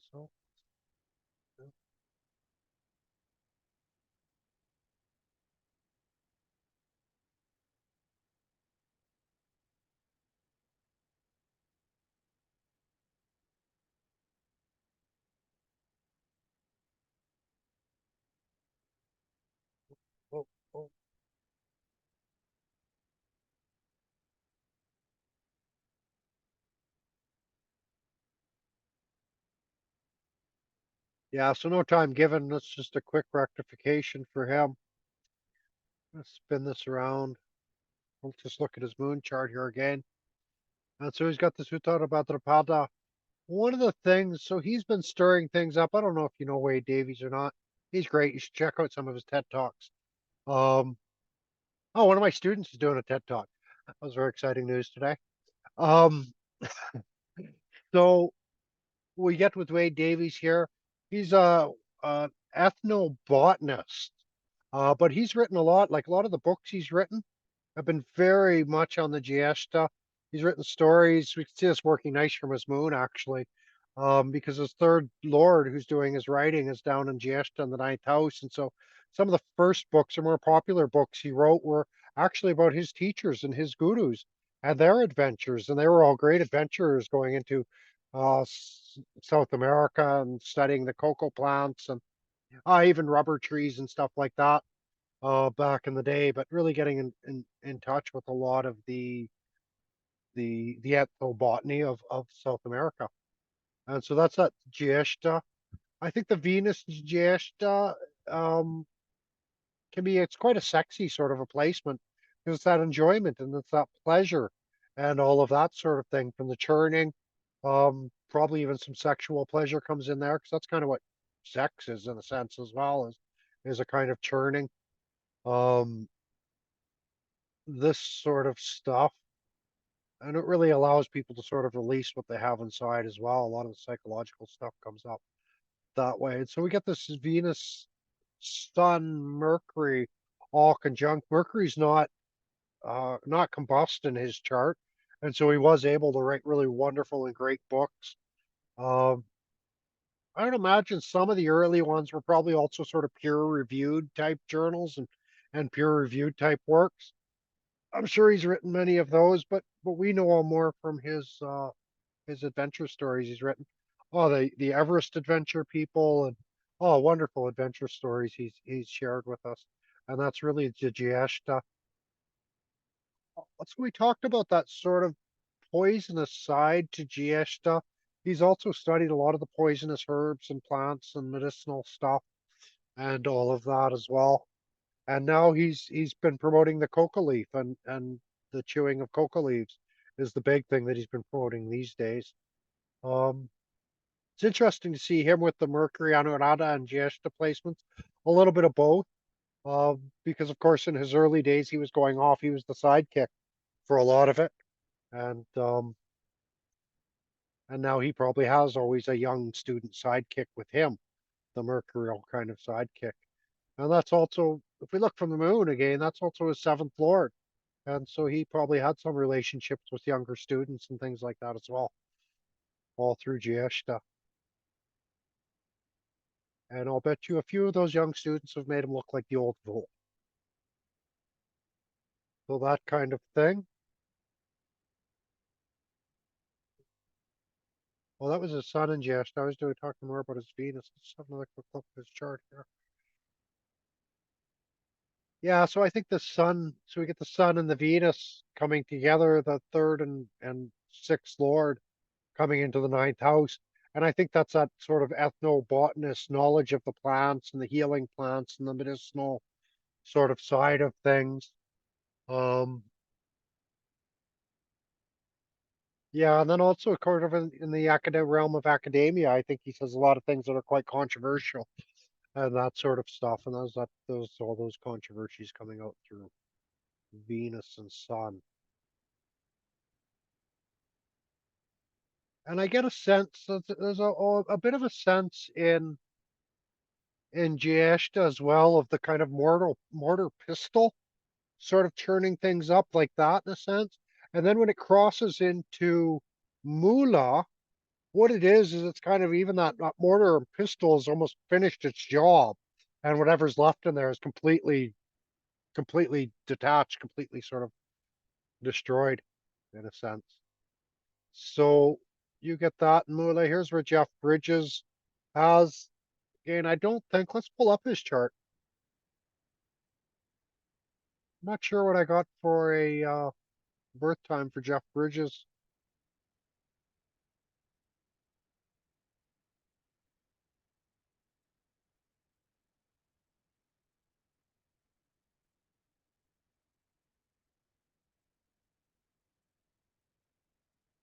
So this is from his birth record. Indeed, it is.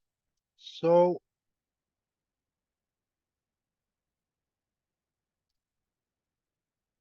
is that correct? Like, suddenly I don't believe it. 2358. Yeah, that's it. That's correct. The dude, the Big Lebowski. Lymphoma. Got a big tumor growing in his abdomen. So something like we see a tumor growing in the abdomen, that's almost Jupiter giving problems due to growths. And because it rules the eighth house, it's probably going to kill him eventually. And then Rahu is there giving the foreign substance there in the eighth. But that has nothing to do with Jyeshta. But Jyeshta is his personality. We don't see the Jyeshta ascendant with him, but what we're seeing here is the ascendant lord is in Jyeshta, and also with Mercury and Jyeshta in the fifth. And so he'd be very hard to live with, probably changing his home, very private about his home and that kind of stuff. I would expect for this kind of chart. Would you say that like he could experience like his death like in 2024, like September 16th, when he starts his Mercury Rahu Dasha, because that would activate his eighth house. Mercury, Yeah, yeah, and it activates Mercury, who's in Scorpio, which rules. yeah. Well, even Mercury Rahu is going to be a little risky. Um, Yeah, yeah. Um, I'd make that prediction. Unfortunately. yeah, and Mercury is definitely it's a very strong death kataka for him, so I don't imagine he'll make it to Ketu. Who else is a powerful death kataka? Saturn is too.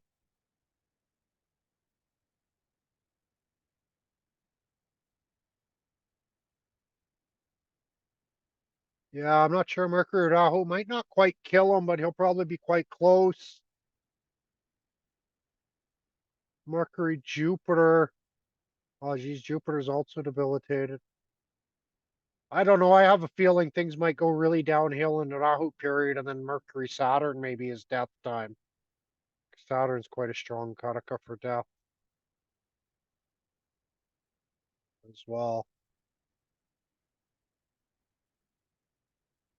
But Jupiter, something like Mercury, Jupiter, Venus also has its dangers because he might try to overdose on heroin or overdose on some pleasant painkiller somehow. But I have a feeling it's not going to Rahu. I have a feeling won't quite kill him. And so if he gets through Rahu, he'll make it probably to Saturn.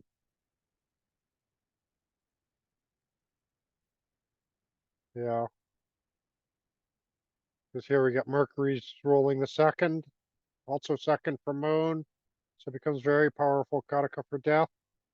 And then Saturn's has a lot of involvement here, also in Navamsha. Yeah, Jupiter's going from debilitation to own sign in Navamsha, so that might actually be a decent spirit start to pick up a little bit.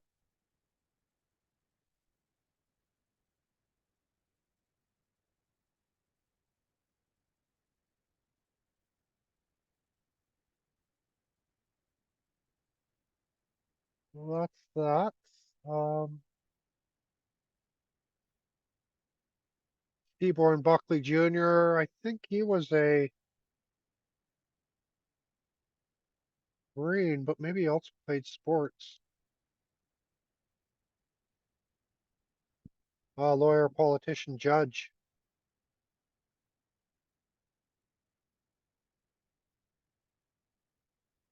prosecutor. Oh, there it was. involved with the intelligence organizations. I get a sense someone like Frank Sinatra might have also been um, involved. Oh, this is in the 10th house. Yeah, these people are very powerful, very entitled to be leaders, bosses. Dope drinker. I don't think I have a good birth time for him, but a lot of his seem to be working out fairly close. The Iron Lung, Railroad Doctor kind of stuff. David Carradine, he was that martial arts guy. He died by asphyxiation. Can't quite pronounce that. Um, that kind of thing. And you have to wonder in something like Jyeshta, any of the snake nakshatras, if there can't be sort of asphyxiation. It is also the the, the circle, and so that's all. It could also makes you wonder if it could also be the circle that hung on the neck to hang someone. Kind of idea, the hangman's noose. I'm just doing some quick editing as I cruise through here.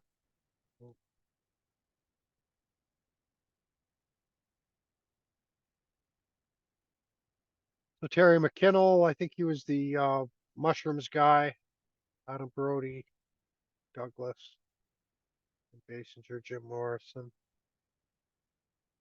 Oh, I've got some autoimmune problems listed here. I'm not sure how many of them actually suffered by autoimmune, but there does seem to be a lot of drugs involved with here. Rachel Entwistle, she was killed a bunch of people. Kim Basinger did some interesting stuff. What is this? The eighth, Sun in the 11th, eighth Lord in the 11th. Oh. It's been Kim Basinger did some interesting sort of psychological thriller type movies of that sort of thing. I'm looking, I'm not sure if her time is right. Let's just pull her chart quick. I don't know much about her, but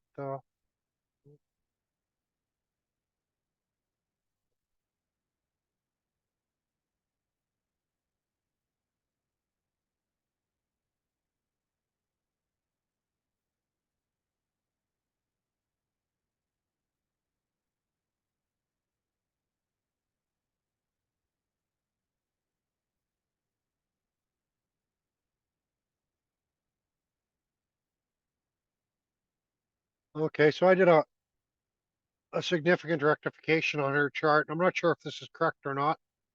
Um, Vegan diet, that kind of matches up there. But modeling, Golden Globes, lots of awards. Yeah, that could be from Sun and give lots of awards that way. Oh yeah, I obviously did. Oh yeah, I've rectified her chart since I put her name in, so I should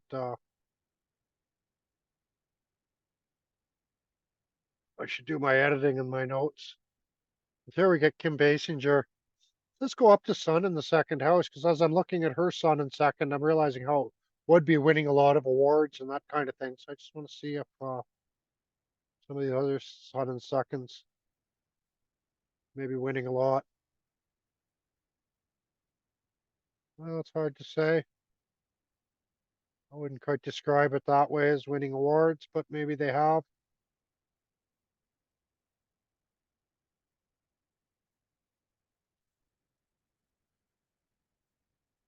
I think this Holstein Gotorp, the Duchess Mary Elizabeth, I think I think they give out a lot of awards. I think there's like a Holstein Gotorp award or something like that.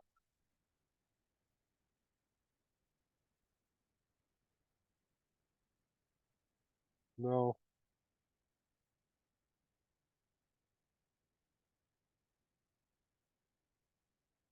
Anyway, so we'll come back to this then. So, not sure about that, but I would expect 11th Lord in the second house. I would expect a lot of awards, a lot of wealth, kind of a lot of winning.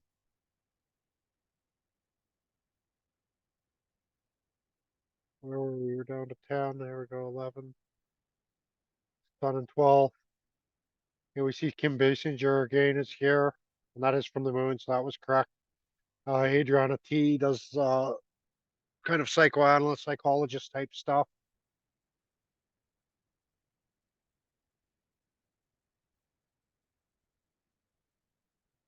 Yeah, I don't know. A lot of these characters are a lot like Emily Carr, Axel, just sort of living out in the forest life. Francis Hickey as well, living very sort of out in the forest, doing some art, doing some yoga, those kinds of things. Also into, I know, well, two, three, Ozzy Osbourne as well, probably. They're all into a little bit like ayahuasca type drinks and ayahuasca type, what can you say, drugs, you could say. And I think connecting with the snake medicines to a certain degree. See Ozzy Osbourne a little bit. I think he bit head off live snakes and things like that.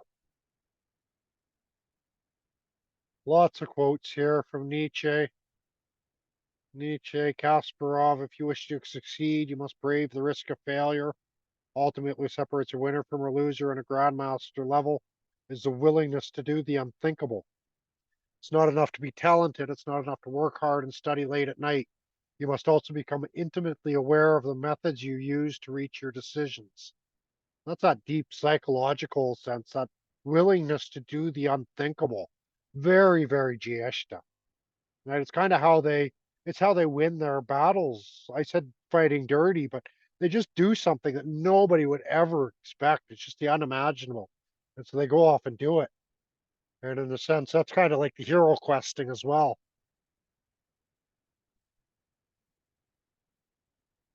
Yoko Ono suggested that you give death announcements every time you move instead of giving announcements of the change of address.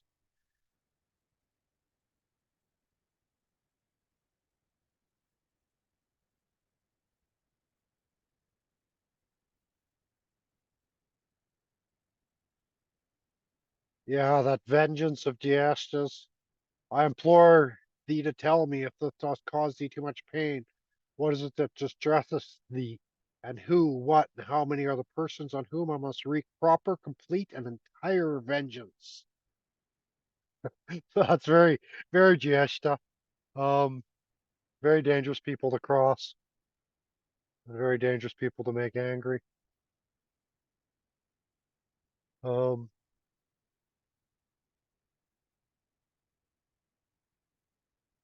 yeah, Al Pacino, the camera can film my face, but until it captures my soul, you don't have a movie. And that's really it. That's what they're waiting. Something to touch their soul, something to touch them deep, something to stir them inside. And then they go for that protectivity, that jealousy. Like Ashlesha Jyeshta can be a bit of a den of snakes with danger lurking around every corner. A bit of paranoia can be there again, the snakiness. Very sensitive. All the snake nakshatras are very sensitive to energy. They're very sensitive to vibration. Um, they mostly act by faith, leading from some internal feeling that seems to have little do with reality, but something in the future vindicates them. Usually misunderstood and tend to mess up a good thing when they have it, and thus end up spending a lot of time alone unless they're know-it-alls who can talk a lot, but they're not very good at listening. Someone has to wonder what's the point of even having a reasonable conversation with the moon and Jyeshta. That's the other thing too, the moon and Jyeshta. That's a powerful debilitation point for the moon. And so these are really the true bastards of the Jyeshta families are the goes to the mother. Um, and that's that moon. That's that really the psychological sense really comes in involved. Um, and so stirring things up, and no one can really figure out why they're stirring us up. The even in Scorpio, the moon here, the desire to move in the realm of psychic experiences, delving into psychic phenomena and craving for such forbidden pleasures will destroy the susceptibilities of the individual. The higher realm impulses will be heightened. So very dangerous sort of people. They craving for all those eh, secrets and hidden pleasures and just something to change, something to transform. Um, I kind of have some nice writing on each of the paths in Jyeshta here as well, but we'll kind of look at it here. Uh, this shows Mike Tyson with the moon and Jyeshta, Michael Jordan. So not too bad. Uh, can help people. Probably, I imagine both their moons are have some kind of reversal on the debilitation or something like that. See, Naomi One thing Campbell, go ahead. one thing that Michael one thing that Michael Jordan would do is he'd use reverse psychology on himself, where he would create stories about his opponents saying bad things about him and use that to fuel himself to become that like better player that to raise himself above. So he used his own psychology with himself to fuel himself. Yeah, it's like the more adversity a Jyeshta has, the stronger they become. Um, so yeah, you see that with Michael Jordan. Really amazing clutch pale player as well, in the playoffs and when they really need him to rise, he rises. Um, so really great that way. Mike Tyson as well. And Mike Tyson, you get a sense too. He can be a little bit lazy until it came time to train for a fight or something, and then full power he goes into it. Does whatever training he needs to. Someone like Yoko Ono, you can see how she just stirred everything up with the Beatles and that kind of thing, that kind of psychological thing. Oh, I got Nicole Kidman here twice.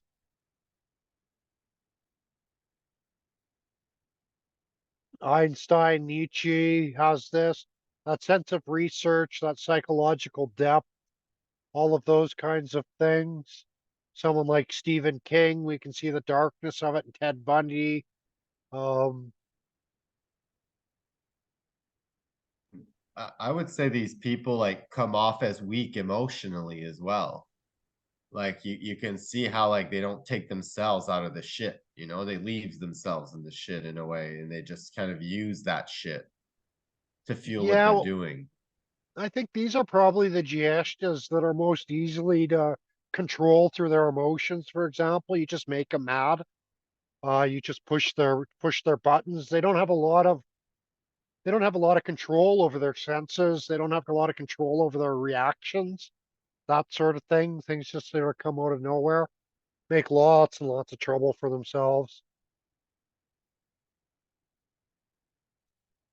So yeah, there is that sort of emotional sensitivity that they have.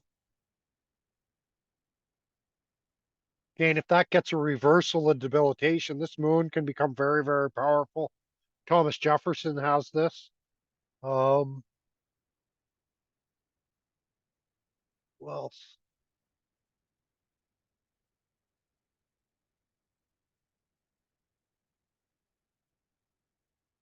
yeah, I see it's some of the men that I know that have this with the third pada. They're actually like someone like PK is very powerful on the outside, on the surface, but very, very sensitive inside. Everything seems to touch him very, very quickly. Yeah, like you said about Michael Jordan, if you say anything about PK, he takes it personal very easily. And I think that's Donald Trump has this moon as well. And again, very easy to get Donald Trump fired up. And that's basically what the Democrats have been doing to him for the last 6 years is using his own emotions against him, really, and getting him fired up and this kind of stuff and really using that against him. And that's really Donald Trump's biggest weakness is his own sort of passions. If you wish to succeed, you must brave the risk of failure. You have these quotes up above already. So fix that. We get the moon and Jyeshta and the ascendant. It's the ninth lord ruling it. So something ideological comes to these people, and Gary Kasparov and Harold Washington, they're both have very, very, very politically ideological people. Um, really have their political ideologies. It's a little bit counter culture, sort of in their ideologies, or a little bit rebellious, going against what the government wants. Gary Kasparov's been a big um, kind of opponent of Putin in a lot of ways. He's really bought into all the Western sort of propaganda, and he sells that in Russia. Might have even did some time in jail for it. Harold Washington's kind of an interesting character. He's a a mayor of like Los Angeles, or no, maybe it was Detroit or something like that. But really, really able to use the race thing very well. He did before that was big, quite popular to do.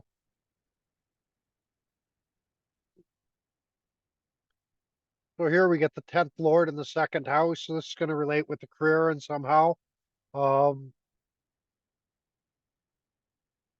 so I don't know. You see a few actors. I wouldn't think this moon in second house would be very good for wealth. Storage would be up and down, and they wouldn't be able to really track their money or their bank accounts very well. Um, but you would expect that by 10th house, you would expect it to kind of be their job to a certain degree.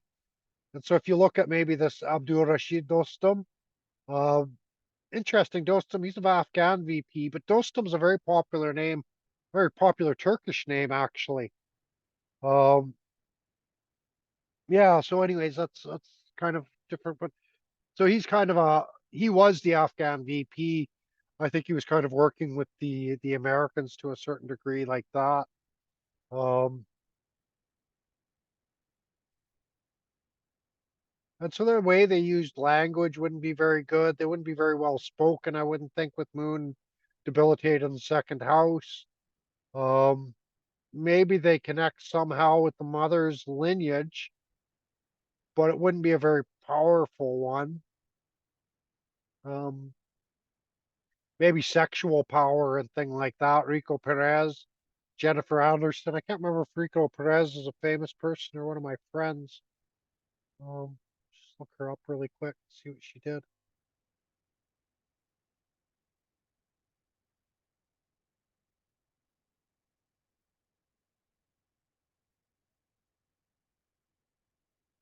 Okay, Rico Perez must be one of someone I know, but I'm not sure who it is. We'll scroll down here. We get Moon in the third house. Here we get this is going to be that psychological. Well, I would expect in the second house, they're going to have a bit of a funny voice and they're going to be a little bit psychologically manipulative in the way they speak. And very, very secretive and private about their wealth, even though there might not be a whole lot there. Maybe that's why they're secret. But then when we get to the third house, this is more of that broader communications and signaling. And so this can be a lot like maybe even the boy that cried wolf sort of thing. You might get this a bit with Moon in the second.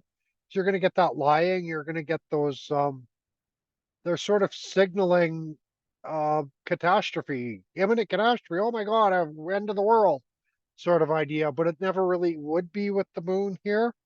Um, yeah, what else could we say? That's the 11th Lord, and so their wealth and their friends, friends and associates sort of thing. Usually could make some kind of in the third house, and the 11th Lord in the third house usually make some kind of commercial business on the side somehow where they're making some money. But again, it's always going to be debilitated. Could be some criminal connections and things like that, underground connections, maybe even sort of underground club or something like that. You see someone like Howard Hughes here, so you think maybe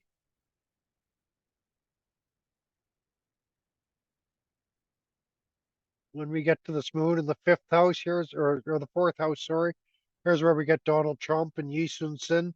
He was a Yi Sun Sin was actually a naval, what was he, like a naval general, something like that, a Korean, very, very highly regarded tactics and all of that kind of thing. And I think he'd come up with some, I think he came up with some sort of psychological fake out tactics against his enemies, sort of a thing. But here you're getting the 12th Lord in the fourth house.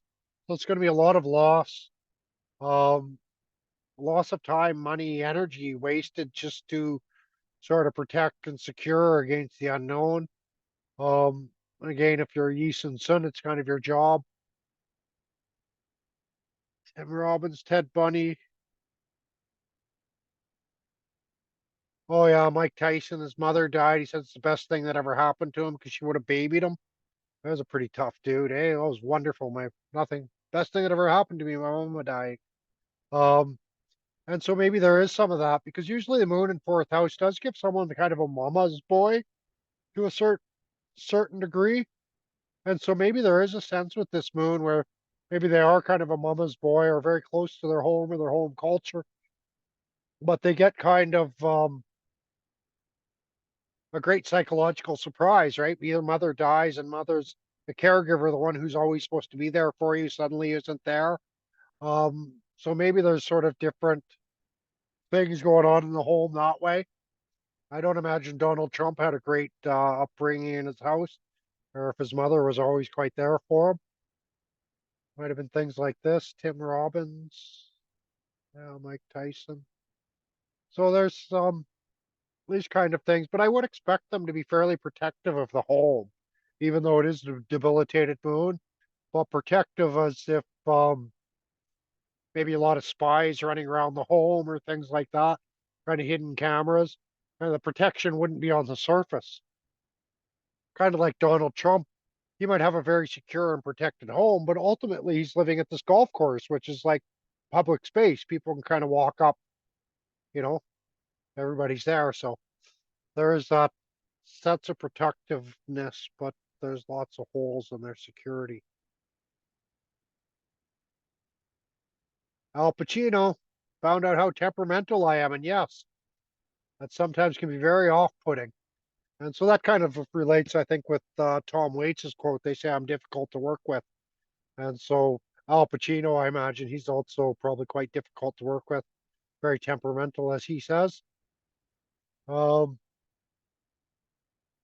Al Pacino, Stephen King, Thomas Jefferson, Christopher Reeve. Like, none of these people are going to take anything from anyone. They're not going to listen. They're going to always kind of do their thing.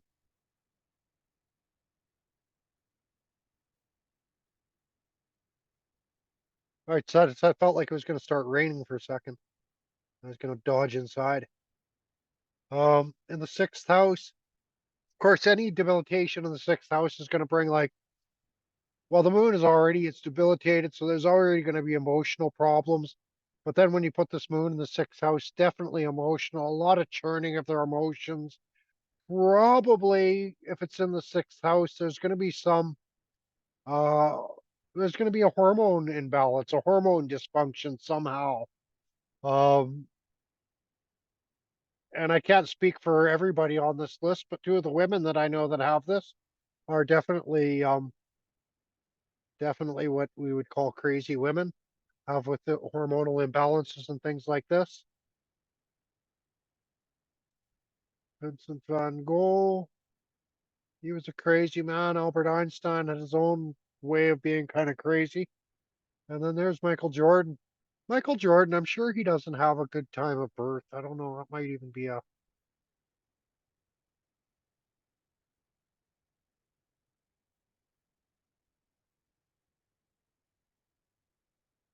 Oh, look at that, an AA rating. Okay. That's well, okay. So there's Michael Jordan's chart. Where's his Jyeshta? There's that moon in Jyeshta. We can see the second lord. So a lot of probably fights and problems in the family.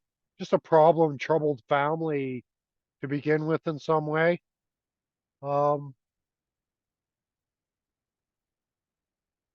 yeah, I kind of had a sense. Well, he might have been close to his father, I guess, but as even his ninth house Saturn is going in the eighth, which gives some separation from father, but there's the Jupiter sun. So he always had someone there to help and show him things and good guidance and things like that, even though it might have been a stepfather at some point. Because the whole family, say destruction of the family, just but that moon is also um getting a reversal of debilitation because of the Mars. There's still going to be the destruction of the family, but somehow he'll come out pretty good for that and do all right with that. Um,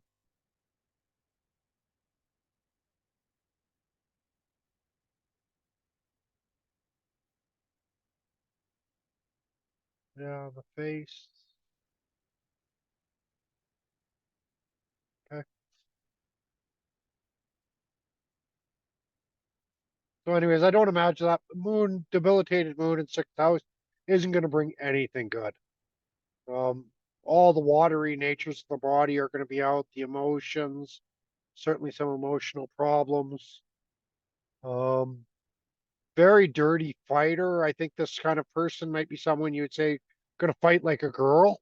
And so they will sort of cheat and pinch and, do a lot of these things to try to win the fight.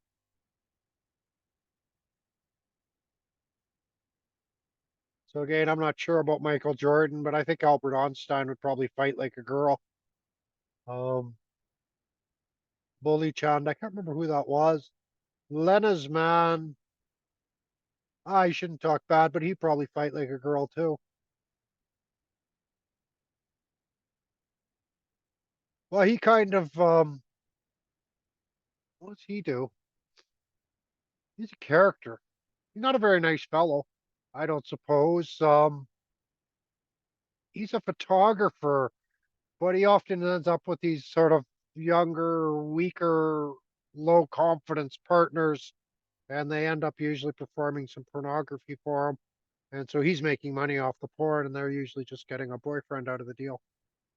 Um, so, anyways, those kind of issues can come up with this kind of thing as well. We get the moon in the seventh house. This, of course, is going to have a very harsh effect on their relationships and their partners. Um, both those people, when I knew them, they were both quite single, both sort of beautiful, handsome people, but they were both single. And Ivana, anyway, she didn't look like she had planned on changing that anytime. And Eric, I think, I don't know, he was kind of a Rico Suave character, so he was single, but I don't know what his relationships are actually like. But I expect Moon and Jyeshta. Yeah, Moon and Jyeshta, that's like how we negotiate and how we sort of try to get what we want, or it's our sort of how fair a person can be. And of course, when Moon is Jyeshta, there's no sense of fairness. There's no um the whole negotiation would use like a lot of psychological sort of manipulation would be their method of negotiating. Um, we'll crawl that back up to the seventh here. And so again, using that sort of emotional appeal, the emotional catastrophe sort of appeal, sort of idea. So I wouldn't expect very good relationships to come out of that. Here we get the moon and the eight. This is kind of interesting because John Archibald Wheeler and Albert Einstein are quite similar. So you have to think this moon is probably all right for research. Um, but the other two, the two people I know at this place, and neither of them are scientists at all. So we got these two hardcore scientists. Let's just pull Albert Einstein's chart because it's quite famous one. Um,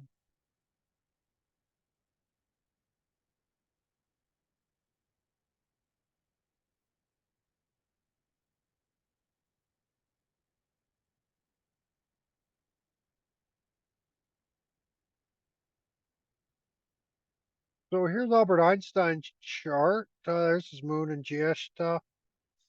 Okay, so it's getting a bit of a reversal of debilitation in his case because Mars is exalted. Um,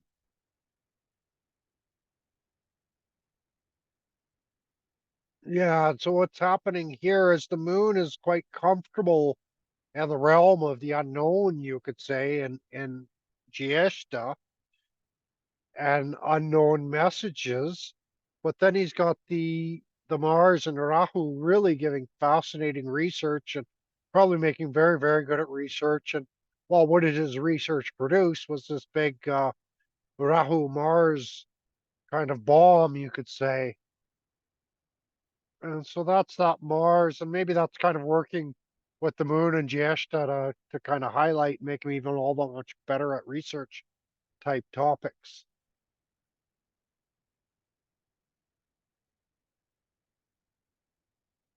That's Einstein's. Yashil does yoga and she's written a couple books.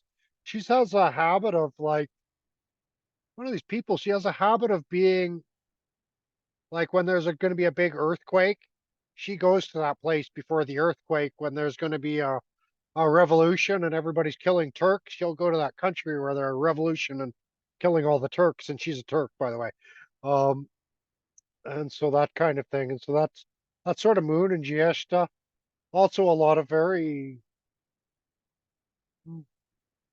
what could you say, very emotionally rocky, very emotionally sensitive. And so all these, I think PK also that very emotional sensitivity. He's like the big powerful man that can handle everything, but you just do anything that kind of almost anything puts him off. And Ashila is a little bit that way too. A lot of that really powerful uh independence of Jyeshta, that sovereignty of Jyeshta. But in a sense, and I would say both of them are the same way, but neither of them can really cut it on their own in a sense. They both kind of need someone else in their lives to a certain degree. And I wonder if Albert Einstein and Wheeler were the same way. This powerful sovereignty, but they were both caught up in the university system to a large degree. Um, and then I don't know about wives or partners, but that kind of thing comes out. No moon in ninth house, Jyeshta. We get here in the 10th house, so this is affecting the career, um, and the reputation, I suppose, as well. And this is the sixth lord coming up into the 10th house, and so it's not at all good for career. Um, Not at all. The debilitation, and so they're very much known for their sort of emotional outbursts and their emotional rockiness. Um, they're known to challenge authorities and things like this as well.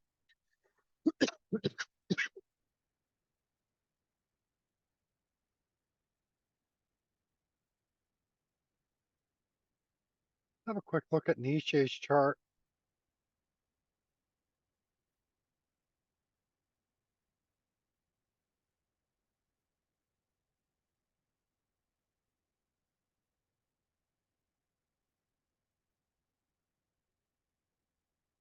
So I'm not sure. A lot of autobiography said 10 a.m. Bijan agrees with me that it's not working. And she said at 11:11. I'm not sure what I did here, but I decided 11:20, which doesn't really change anything from Bajan's time significantly, but maybe I thought there was something there. Or maybe I'm just not done rectifying his chart. But we can look at his moon. This is showing moon and ascendant all in Jyeshta, which is different than this because this is showing moon in his 10th house. Okay.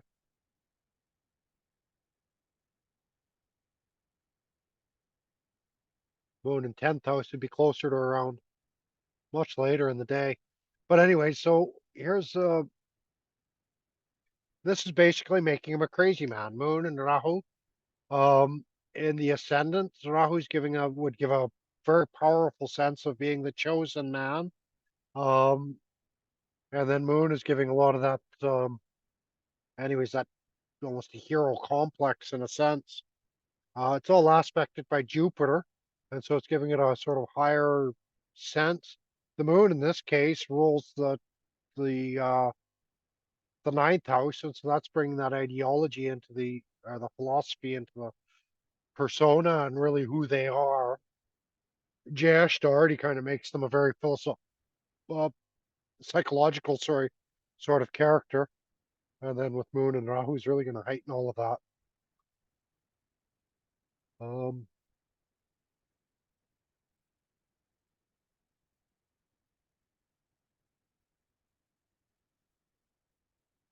yeah, we kind of see here the Ketu is in his seventh, and he only had the one student sort of helping with his work for a long time. So that's that Venus going in at 10th. But otherwise, he was pretty ambivalent about relationships. Even that one relationship he had, I'm pretty sure after he broke up with the woman, he paid for her to get married to someone else. And I think she'd kind of fallen in love with this other guy. She was sort of helping Nietzsche as her student. And so he paid for them to be married, actually. And so that's that sort of ambivalence of Ketu. Um, Like he's got a debilitated moon, a debilitated sun, rulership Capricorn, rulership Jupiter. Saturn, sorry. Yeah. But we see, so like Sun is debilitated, but Venus is sort of, there's an exchange between Sun and Venus, so that's giving a bit of reversal to that debilitation. And then Moon is also debilitated. Mars is getting a bit of power from Mercury. Um, and maybe that's going Why to be his does empowerment through his writing. why does Venus support the sun? What's that? Why does Venus support the sun's debilitation or weaken the debilitation? Because he's in the Sun sign. Sun is in Venus and Venus in Sun. Ah, And a lot of times those exchanges sort of uh, weaken lessen the debilitation of it. Um, yeah, this chart could be working for him. Moon and the Jupiter, theology, and all that kind of stuff. Jupiter's very powerful. So that higher sense, giving a lot of luck there as well. Probably getting a lot of attention for his philosophy, which he did. And investments. I don't know what the wealth was like, but I would expect this Jupiter, he mostly would have lived off some kind of investments.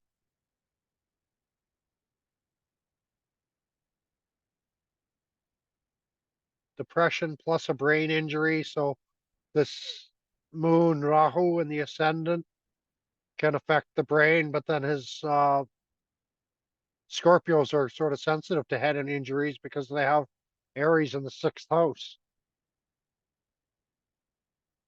And that is kind of like Scorpios tend to go crazy or something in the brain goes down.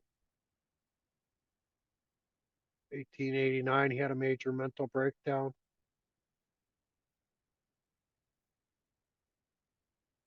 which year? 1889, I think. major mental breakdown that he never recovered from. He had in like 79, 10 years before, depression and the brain injury that caused him to quit being a professor. And so from 79 to 89, um, yeah, he probably had problems, but it wasn't fully debilitating.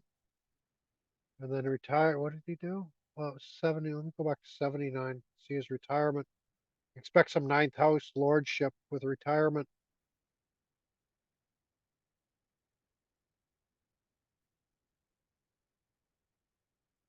79. Yeah, I don't know here. If he retired in 79, I would think especially there would have to be some moon involvement in that for the ninth house going away Oh, from work. Usually for retirement, there's always ninth house, some involvement there. Saturn's there. Like it's a Venus Saturn dasha. Yeah, it's Venus, Saturn. Saturn's aspecting the ninth house. Yeah. So I'd expect, and you would think like it's depression. What was it? Depression and a head injury? Yeah, that caused it.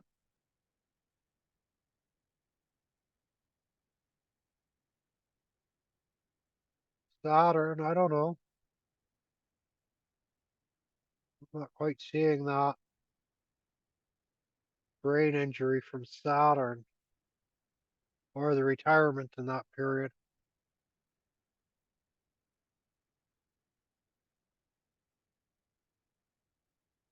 Yeah, and then Sun almost would have been, well, I can be going away.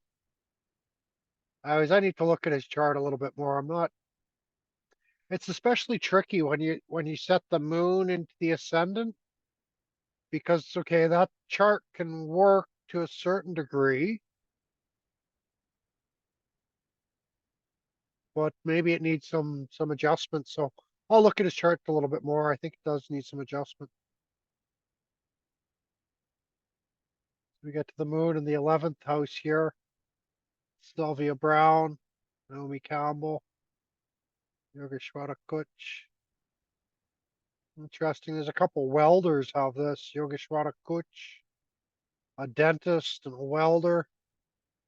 Interesting, kind of working with a bit of steel with the 11th Lord, 7th Lord in the 11th house. So this is again going to have a fairly negative effect on relationships because it's the 7th Lord and maybe having some sort of secret relationships there with their friends. And this could sort of suggest maybe even some kind of forbidden relationships. Um, so it could be with married people, it could be an age gap, could be a cultural exchange somehow, but chances are quite taboo relationships with the general public. So let's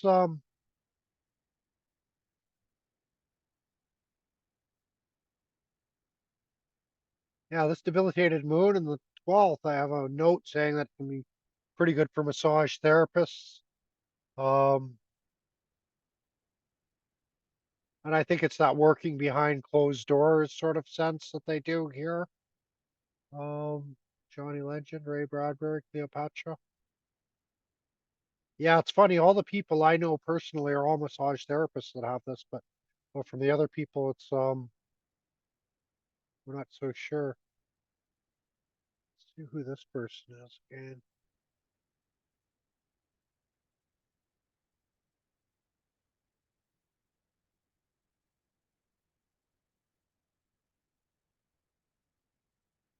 Oh, she's a dance teacher. So, anyways, we'll go into Mars and Jyeshta. We're only got about a half hour left, so we'll have to cruise through this a little bit faster again. Um, Mars and Jyeshta, interesting. Edward Norton, a few people said something that every little thing that people know about you as a person impedes your ability to achieve that kind of terrific suspension of disbelief that happens when an audience goes with an actor and character he's playing. Um, that suspension of belief. Maybe Mars is trying to do that. That's how they're trying to win the way. But also that mystery, that sense of actively being mysterious. Um, Catherine Aragon, none get to God but through trouble. I choose what I believe and say nothing, for I'm not as simple as I may seem. And so, again, it's that sense of keeping things a little bit secret. None get through God but through trouble. You got to stir things up to really find God inside yourself.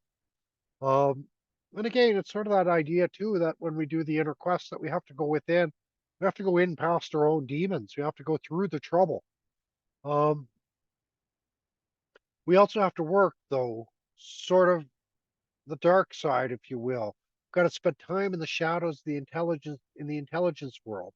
A lot of what needs to be done here will have to be done quietly, without any discussion, using sources and methods that are available to our intelligence agencies.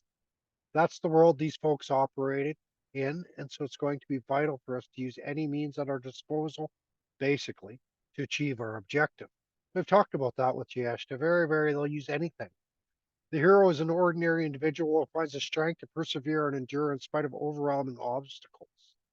If you know you're going to fail, then fail gloriously. You learn an enormous lot through failure. The word circumnavigate is quite a beautiful word.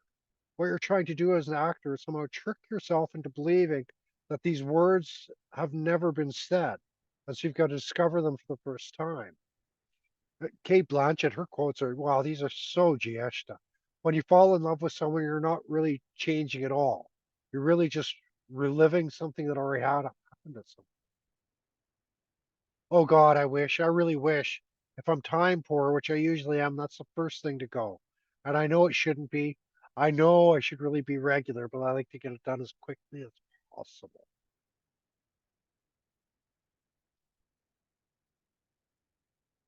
For me in my 20s, we're all about reaching the brass ring of work in theater, television, film, surviving in between by waiting tables, painting houses, serving coffee, and temp- temping. I've always been the girl who keeps trying. I try.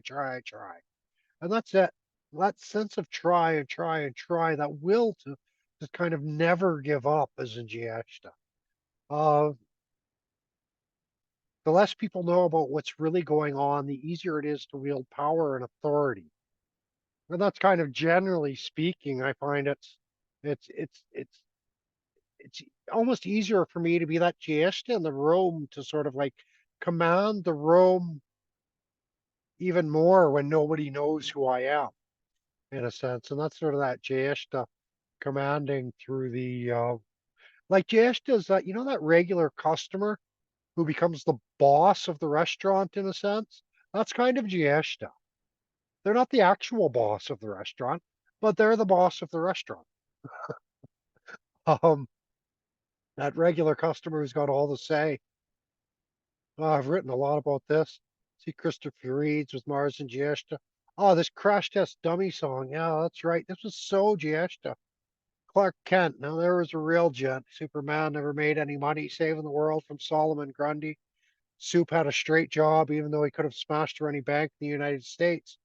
He had the strength, but he just would not. Folks said his family were all dead, planet crumbled, but Superman, he forced himself to carry on, forget Krypton, and keep going. Sometimes his soup was stopping crimes. I'll bet he was just tempted to quit, turn his back on man, join Tarzan in the forest. But he stayed in the city, kept on chaining clothes and dirty old phone booths till his work was through. Had nothing to do but go on home. Sometimes I despair the world will never see another man like him. Crash Test Dummies, brilliant song. Only good song I think they wrote. Really wonderful song. If it's before your time, I recommend listening to. It's beautiful. Might even make you cry. Um, Such a lovely song about Superman. But I think that's not Mars and Jiesh. They're really churning. They feel an almost duty to be the hero in a sense. Comes out, and they do well. They want to just go off to the forest and do nothing. Join Tarzan in the forest. Join Mike Bubba in the forest, and just hang out back there. Um, so that's really it's the Superman, the superheroes really get when we get Mars and Giesta in very powerful position. Someone like Jack Kerouac going on the missions. And I think there is all the Giestas, that sense of having a mission, sense of purpose is really, really strong. Either they have it or they don't. If they have it, boy, watch out, man. These Giestas are going to tear. And so you get someone like Jack Kerouac and Edward Norton, Ho Chi Minh, very powerful sense of mission that way. Um, who do we got? We got Dominic Morgan. We got the Merry Hero. We got Mike Holiday there as well, myself included. And so always a very powerful sense of mission. Harry Prince of Wales, strong sense of mission there as well, trying to rewoken the West. Mark Twain, Tucker Carlson, Ted Bundy, um, all of these positions, very, very powerful people, very sort of disciplined in their activity. I think this is one of those positions like the Moon and Jeshta is very hard for them to control themselves and control their impulses and all of that. But when you get the Mars and Jeshta, very powerful. They really do become kind of they commanders of themselves in a big way. Um, and we can see Tucker Carlson doing all the news, saying all the things that you're not supposed to say, and he just goes for it, man. He just lets it rip. Very nice way. Um, Dick Cheney, Frederick Engels. So we got a couple sort of underground spook kind of people with this position as well. Um, yeah, among the people I know, there's a little bit of those kind of people as well, kind of underground and doing things that they shouldn't be doing just to stir up trouble. Very provocative, I guess you could say. That provocation of Mars and Jyeshta. It's like Aries is the Mars sign that is direct. They'll just like come to your face and be like, let's fight, man. I don't like you. I've got a problem with you. Let's like just drop the gloves and we'll do the paces or whatever we got to do to kind of hammer that out. Whereas Mars and Jyeshta is never going to be direct. They're never going to be direct with anyone. There's always that sort of, again, kind of like Dick Cheney. There's that sort of sense of being a spy, sense of being undirect, um, kind of thing comes out with them. I think this can often make them appear a little bit weak as well, because again, that's sort of what they want to do. They want to appear weak. So either nobody wants to fight them, or if they do have an opponent, their opponent sort of downplays them and think, oh, they're nothing. I don't have to worry too much about them. But then they find out they've got this really powerful Jyeshta, Superman, the Man of Steel, coming after them. Typically trained in fighting, martial arts, self-defense, all of that kind of stuff in the first house. So it's quite powerful. Um, some sword training and knife training. I've run into people with that, especially when it's a Sun and Mars kind of conjunct up there. It becomes very powerful for all that kind of thing. Um, This and is yeah, very most of Bruce Batman as well, I find, where it's like, oh yeah, you can make me mad. That's okay. Batman shows up in the night and beats you up, kind of thing, you know? yeah, well, exactly. That is there. There is that sense of that. And even the way these superheroes are like, they're nothing on the surface, but they've got this inner power that's very strong. That's that Mars and Sun and Scorpio, or this other side that's very, very powerful. So yeah, it's like Batman, slap me, no problem. But they will get revenge. They don't forget. And so and even Batman, that his whole thing was run off revenge. And so I'll have to look at some of the actors that played Batman. I didn't think to look for him, but we might find some of that. And then the Robin characters, we might of course find them in the Anuradha section. So here we get Carl Jung. Um, he had the mistress. Mistress was like part of the family. There's some that they kind of like diss Carl Jung for a lot of that kind of stuff. But when you look into it, I get a sense that his because he was having those swinger parties, and they're like, oh, he was such a bastard to his wife. But I think his wife was also having the swinger parties, and I think his wife also had a second boyfriend for a while as well. And so this was a bit of tit for tat between Carl Jung and his wife, and I think they were both happy with it. So his Mars Mahadasha completed his thesis on psychology of the occult, and earned his degree in psychiatry. So that's all of that. He went and he met Sigmund Freud, started speaking at some of the psychological conferences. Got all these double spaces here. I don't know why. Um, and really, a lot started to come together for Carl Jung in those early years. He's 26 years old, following his father's footsteps.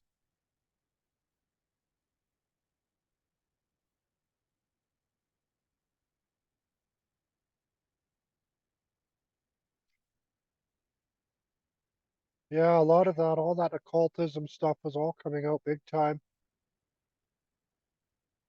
Okay, so I got all these double spaces.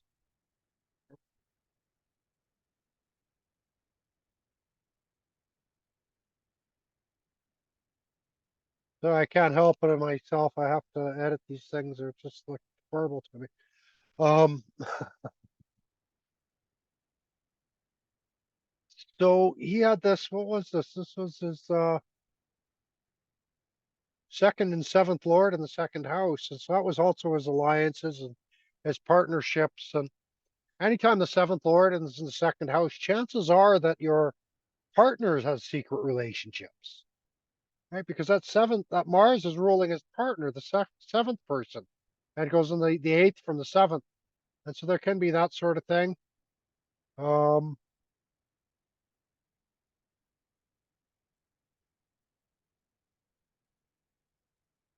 yeah, and then the second lordship, second and seventh. And so using those partnerships for money, for prosperity, for long-term gain, um, and all of that kind of stuff. So, well, that also says something about Carl Jung's negotiations because the seventh house is all those sort of one-on-one meetings. It can be counseling and that sort of stuff as well. But then his counseling and his partners that he was kind of counseling with had a lot of sort of hidden darkness in them, but really highlighting also their psychoanalysts.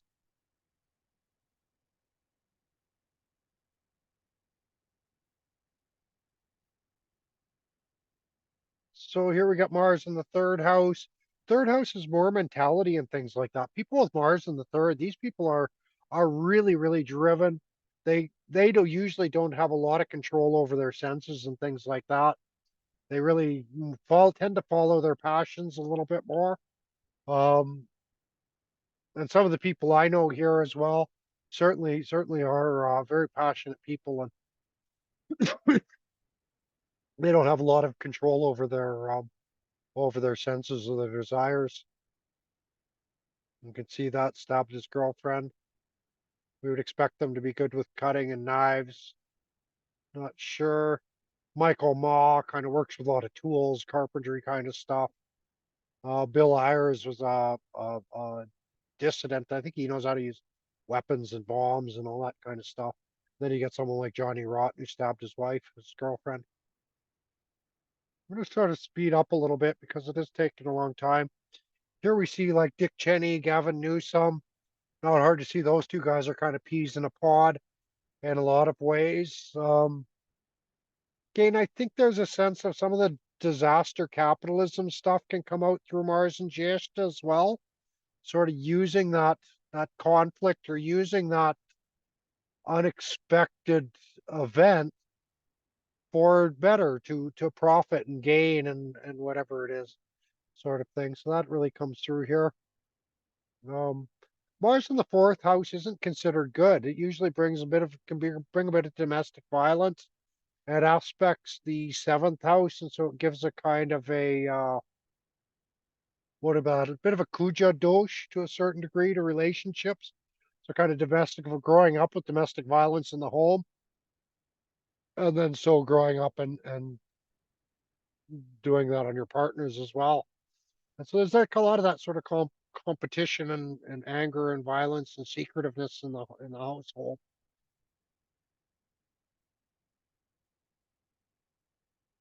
So in the fifth house here, we expect this Mars to do very, very well in the fifth house because now it's taking risks. It's speculating. It's doing a bit of gambling.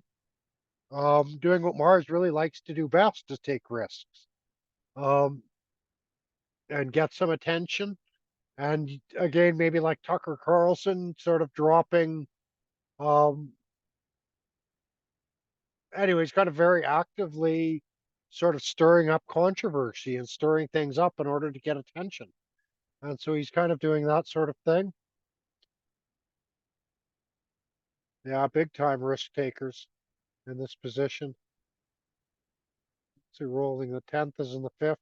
And so that's even their career, their job, career, really nice position for a career.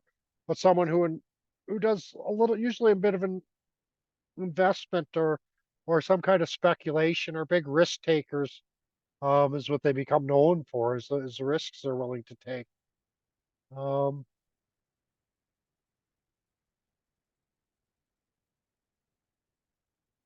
yeah, I know Mike Toph, he did some like land development type stuff. And there's a big risk in sort of dividing that up and using that Jyeshta. A lot of knowledge he has as well on surveying and engineering kind of things as well.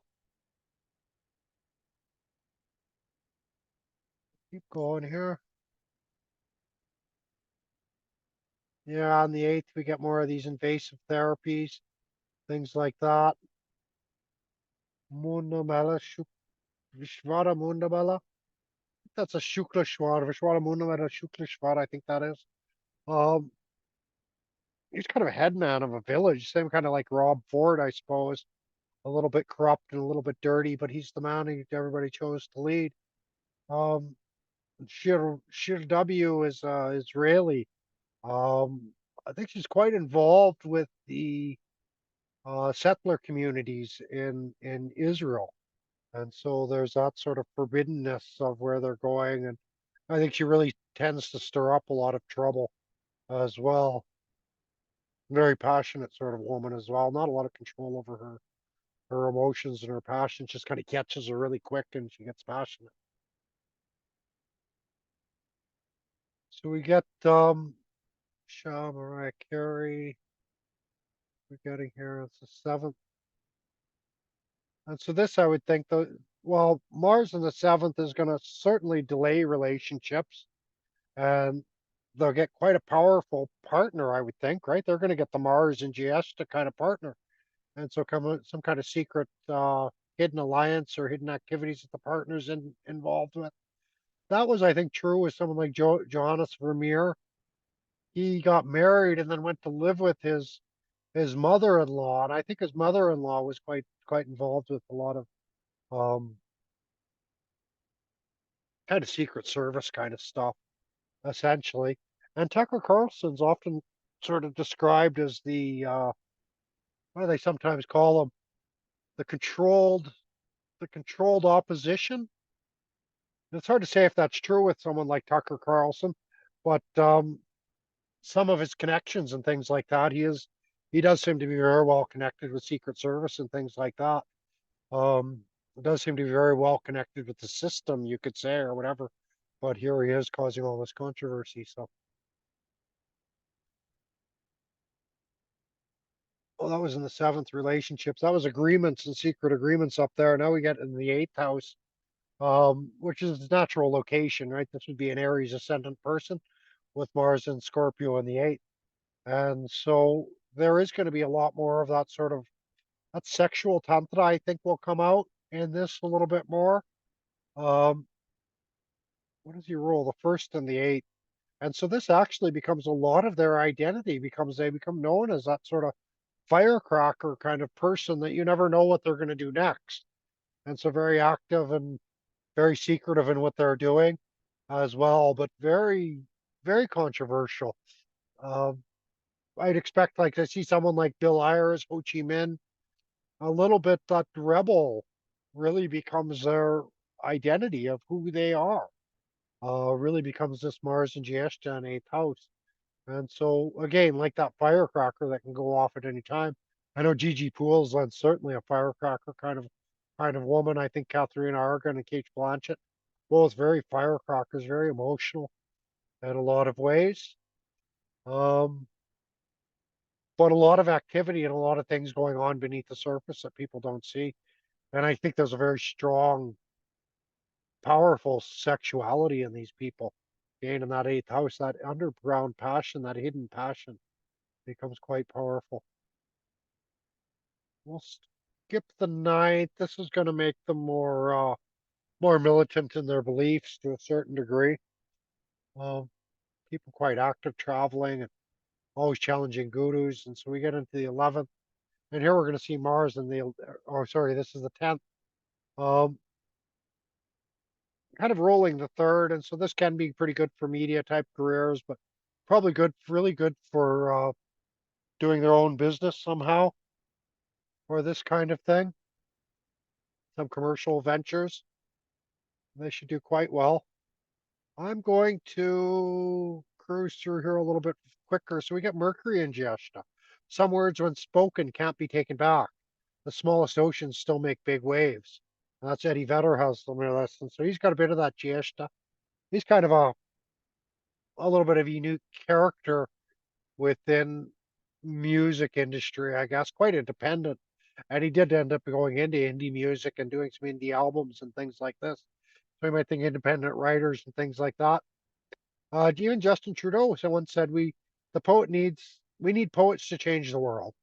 And so this kind of thing, kind of funny that he would say this kind of thing because now he's kind of Mercury and Jyeshta conjunct Jupiter with Saturn and Ketu aspect.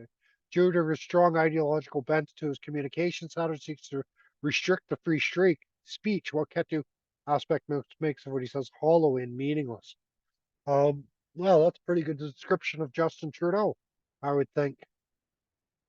So then we get Lucky Luciano. I've learned every organization needs somebody standing out front.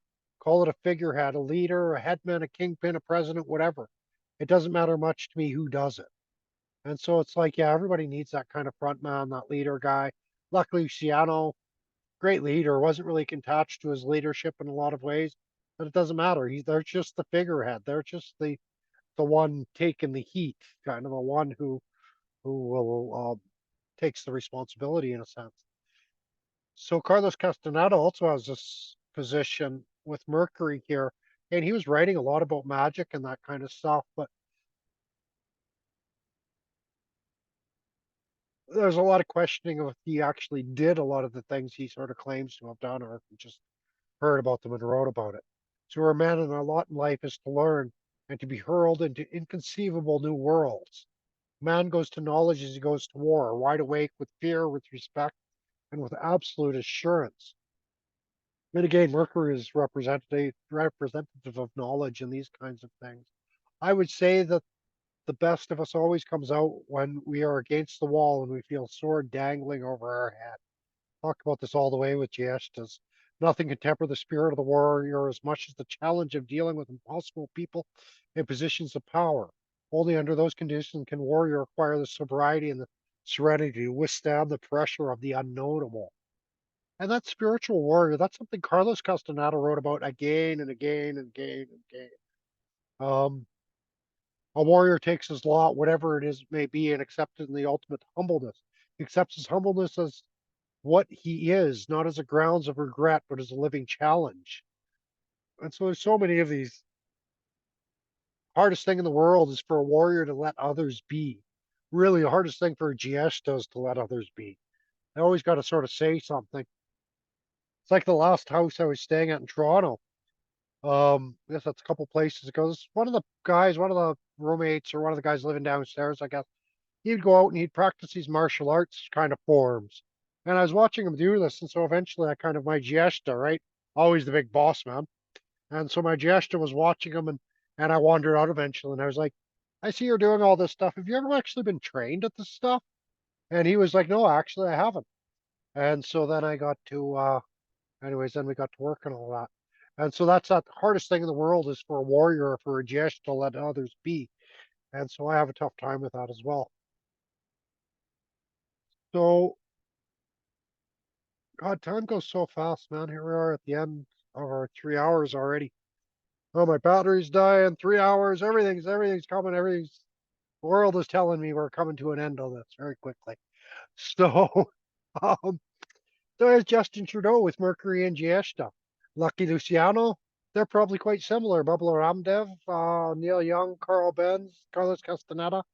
So those are all Mercury and Jyeshtas in the first. That must be what is it? That's Sagittarius. So it's got that ideological bent to it a little bit. Mercury and Jyeshta, or Mercury, he ends up in Sagittarius.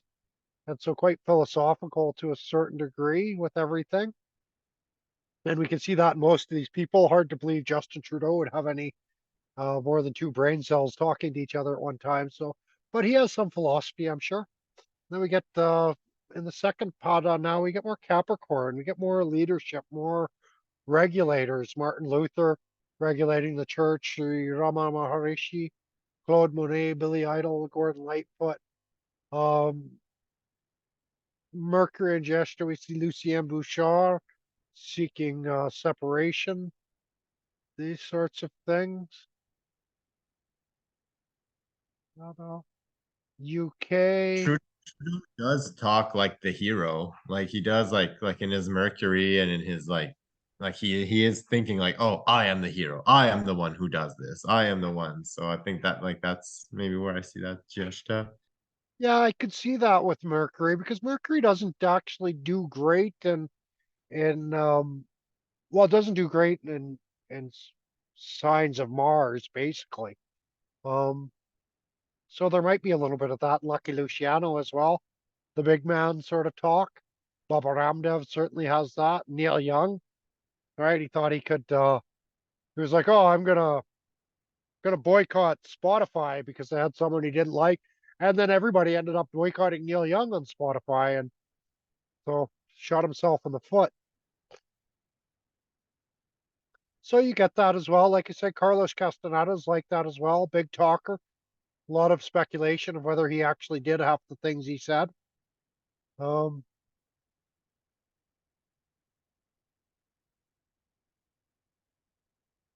Gordon Lightfoot, Lucien Bouchard. I don't know, Billy Idol. You bit revolutionary people. A lot of leaders here too. Mao, Jacques Chirac, James LeBron. Um, James LeBron also gets a lot of kind of criticism for what he was. Donovan Bailey.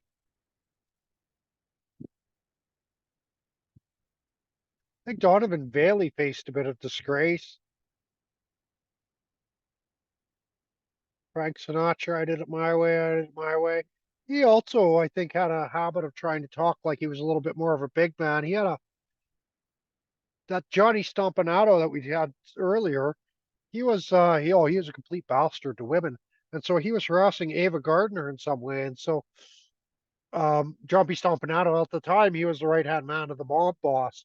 And so he's harassing Ava Gardner. And so Frank Sinatra thought he was the big man and went to the mob boss and he's like, hey, tell your man to leave Ava alone. And the mob boss basically told Frank Sinatra to shove it. Kind of like I don't get along between my boys and their broads, as he said. And so there was that sort of thing came out.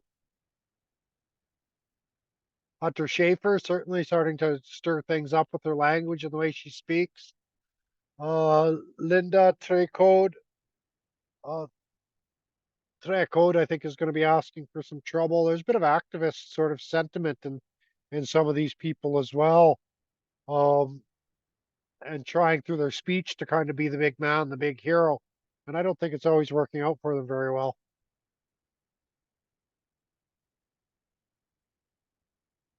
See Joseph Conrad, he wrote a lot about the hero's quest and those sorts of things. Um, really highlighted all that kind of thing. Golden Brett, Bobby Hall. Oh no, that's sorry, Brett Hall. I'm thinking Golden Brett.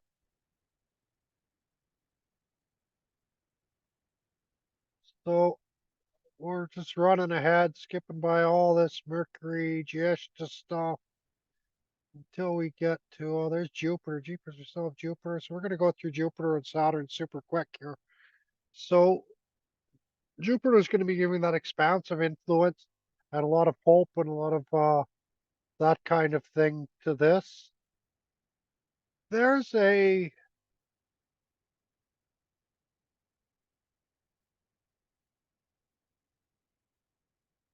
Darshan with the water. What are they? Serve as messenger about coming catastrophe of humanity. Oh wow, look at that. Some issues they face with Jupiter figure can however become overwhelming and overbearing. Their secret knowledge usually has religious, spiritual. You got a lot of secret knowledge. Liberal leaning, a little bit extremists.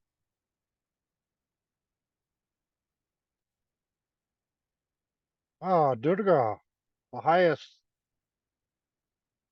ideological position of this. And so, yeah, hero worship to a certain degree looks like to be happening here. They all have their big heroes that they look up to.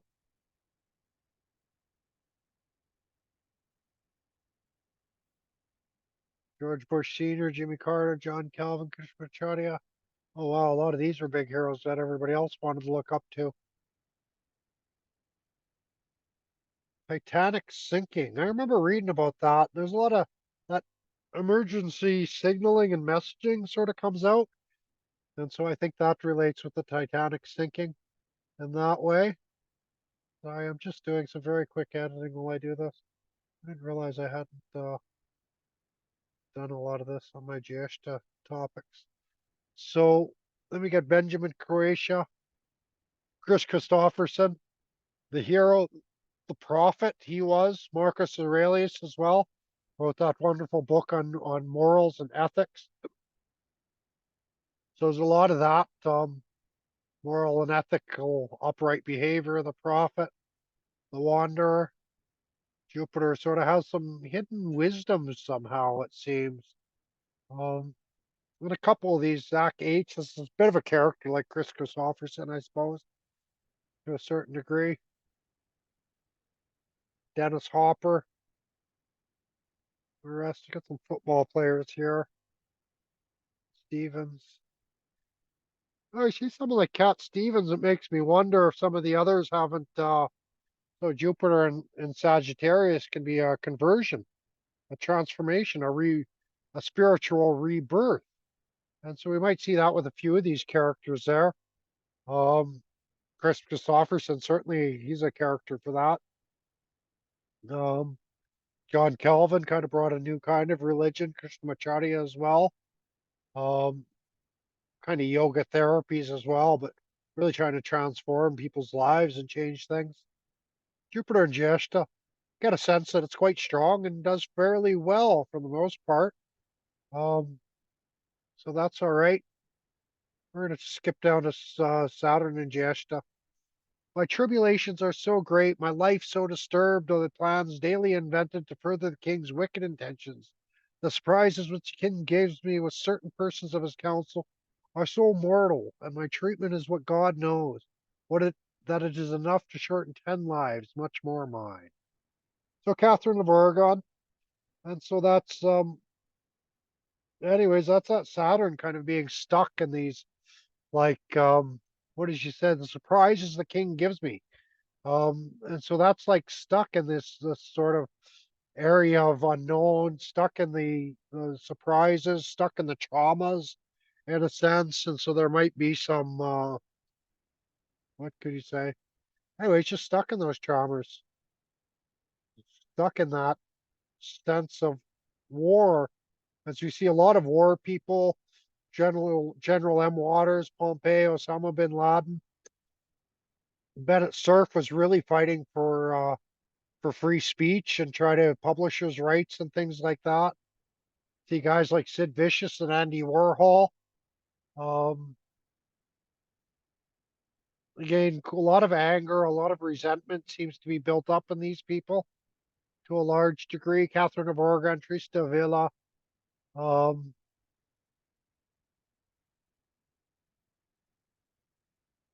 yeah, the Saturn is going to restrict and restrain that Jyeshta tendencies. Here we see Mahatma Gandhi. Um, and I wonder if these people don't have, looking at them, they don't almost have like too much command of their senses in a sense that they haven't become a little bit cold and a little bit cruel in their command of their senses, their passions and things don't really hit them. Cold, cool, and calculated sort of an idea. Um, there are a couple artists here, but for the most part, they are quite calculating people in a lot of ways. Yeah, very much so. There we see some Al Capone. He might be a little bit more cold and calculating than someone like Lucky Luciano.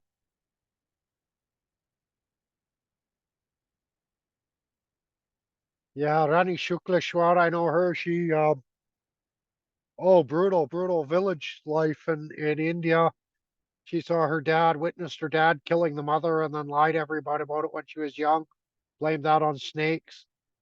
Um, and then her father ended up killing someone else later on, his brother, Vijender K. I told him for a long time.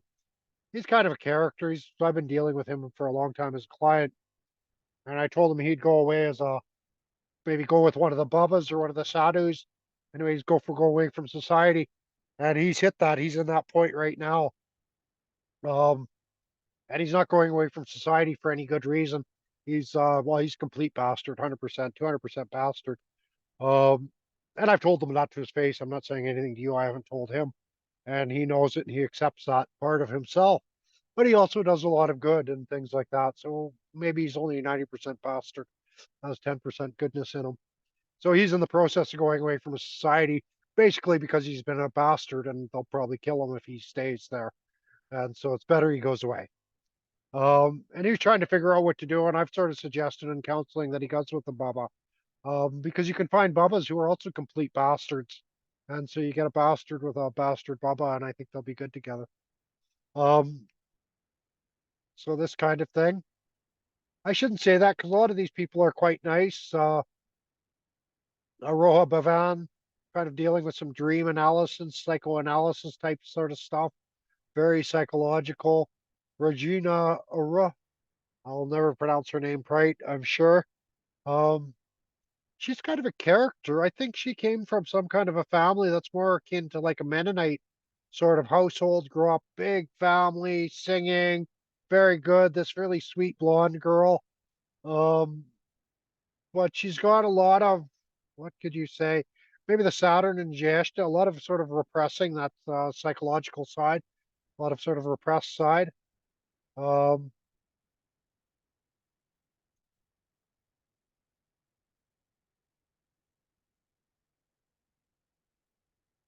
Oh, there's the girl that asked me to marry her as Saturn and Jyeshta.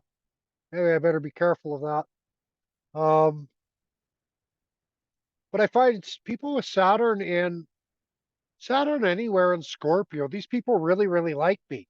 And I think because that's sort of like that's that area where they're kind of cold and hard and rigid. And my Sun and Mars come on there and it warms them up and it sort of helps to penetrate that Saturnius wall that they have in their psyche somehow. And so I come along and break through. When in the course of human development, existing institutions prove inadequate to the needs of man, when they serve merely to enslave, rob, and oppress mankind, the people have the eternal right to rebel against and overthrow these institutions. Emma Goldman, I used to study her quite a bit. She was an anarchist, and like I said, back in the day when anarchy was cool. Um, and so she was doing a lot of that. So that's what she was saying, that when they start to enslave, rob, and oppress mankind, we have the right to overthrow them. And the Constitution of the Americas says they have that right. We in Canada do not have that right, but it's okay. We can get excited and do it anyways. Um, so here we go again. Rani Shukleshwar, brutal upbringing, watched her mother killed. Sid Vicious killed his girlfriend. Che Guevara killed a bunch of people. Pompey killed a bunch of people. Marianne Polyseguin, I think she was actually killed. Her husband killed her.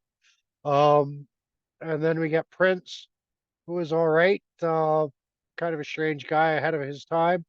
Cleana Ireland, she was a psychoanalyst as well. Emma Golden, anarchist. Mohan Gandhi, also wanting to do what he wants to do.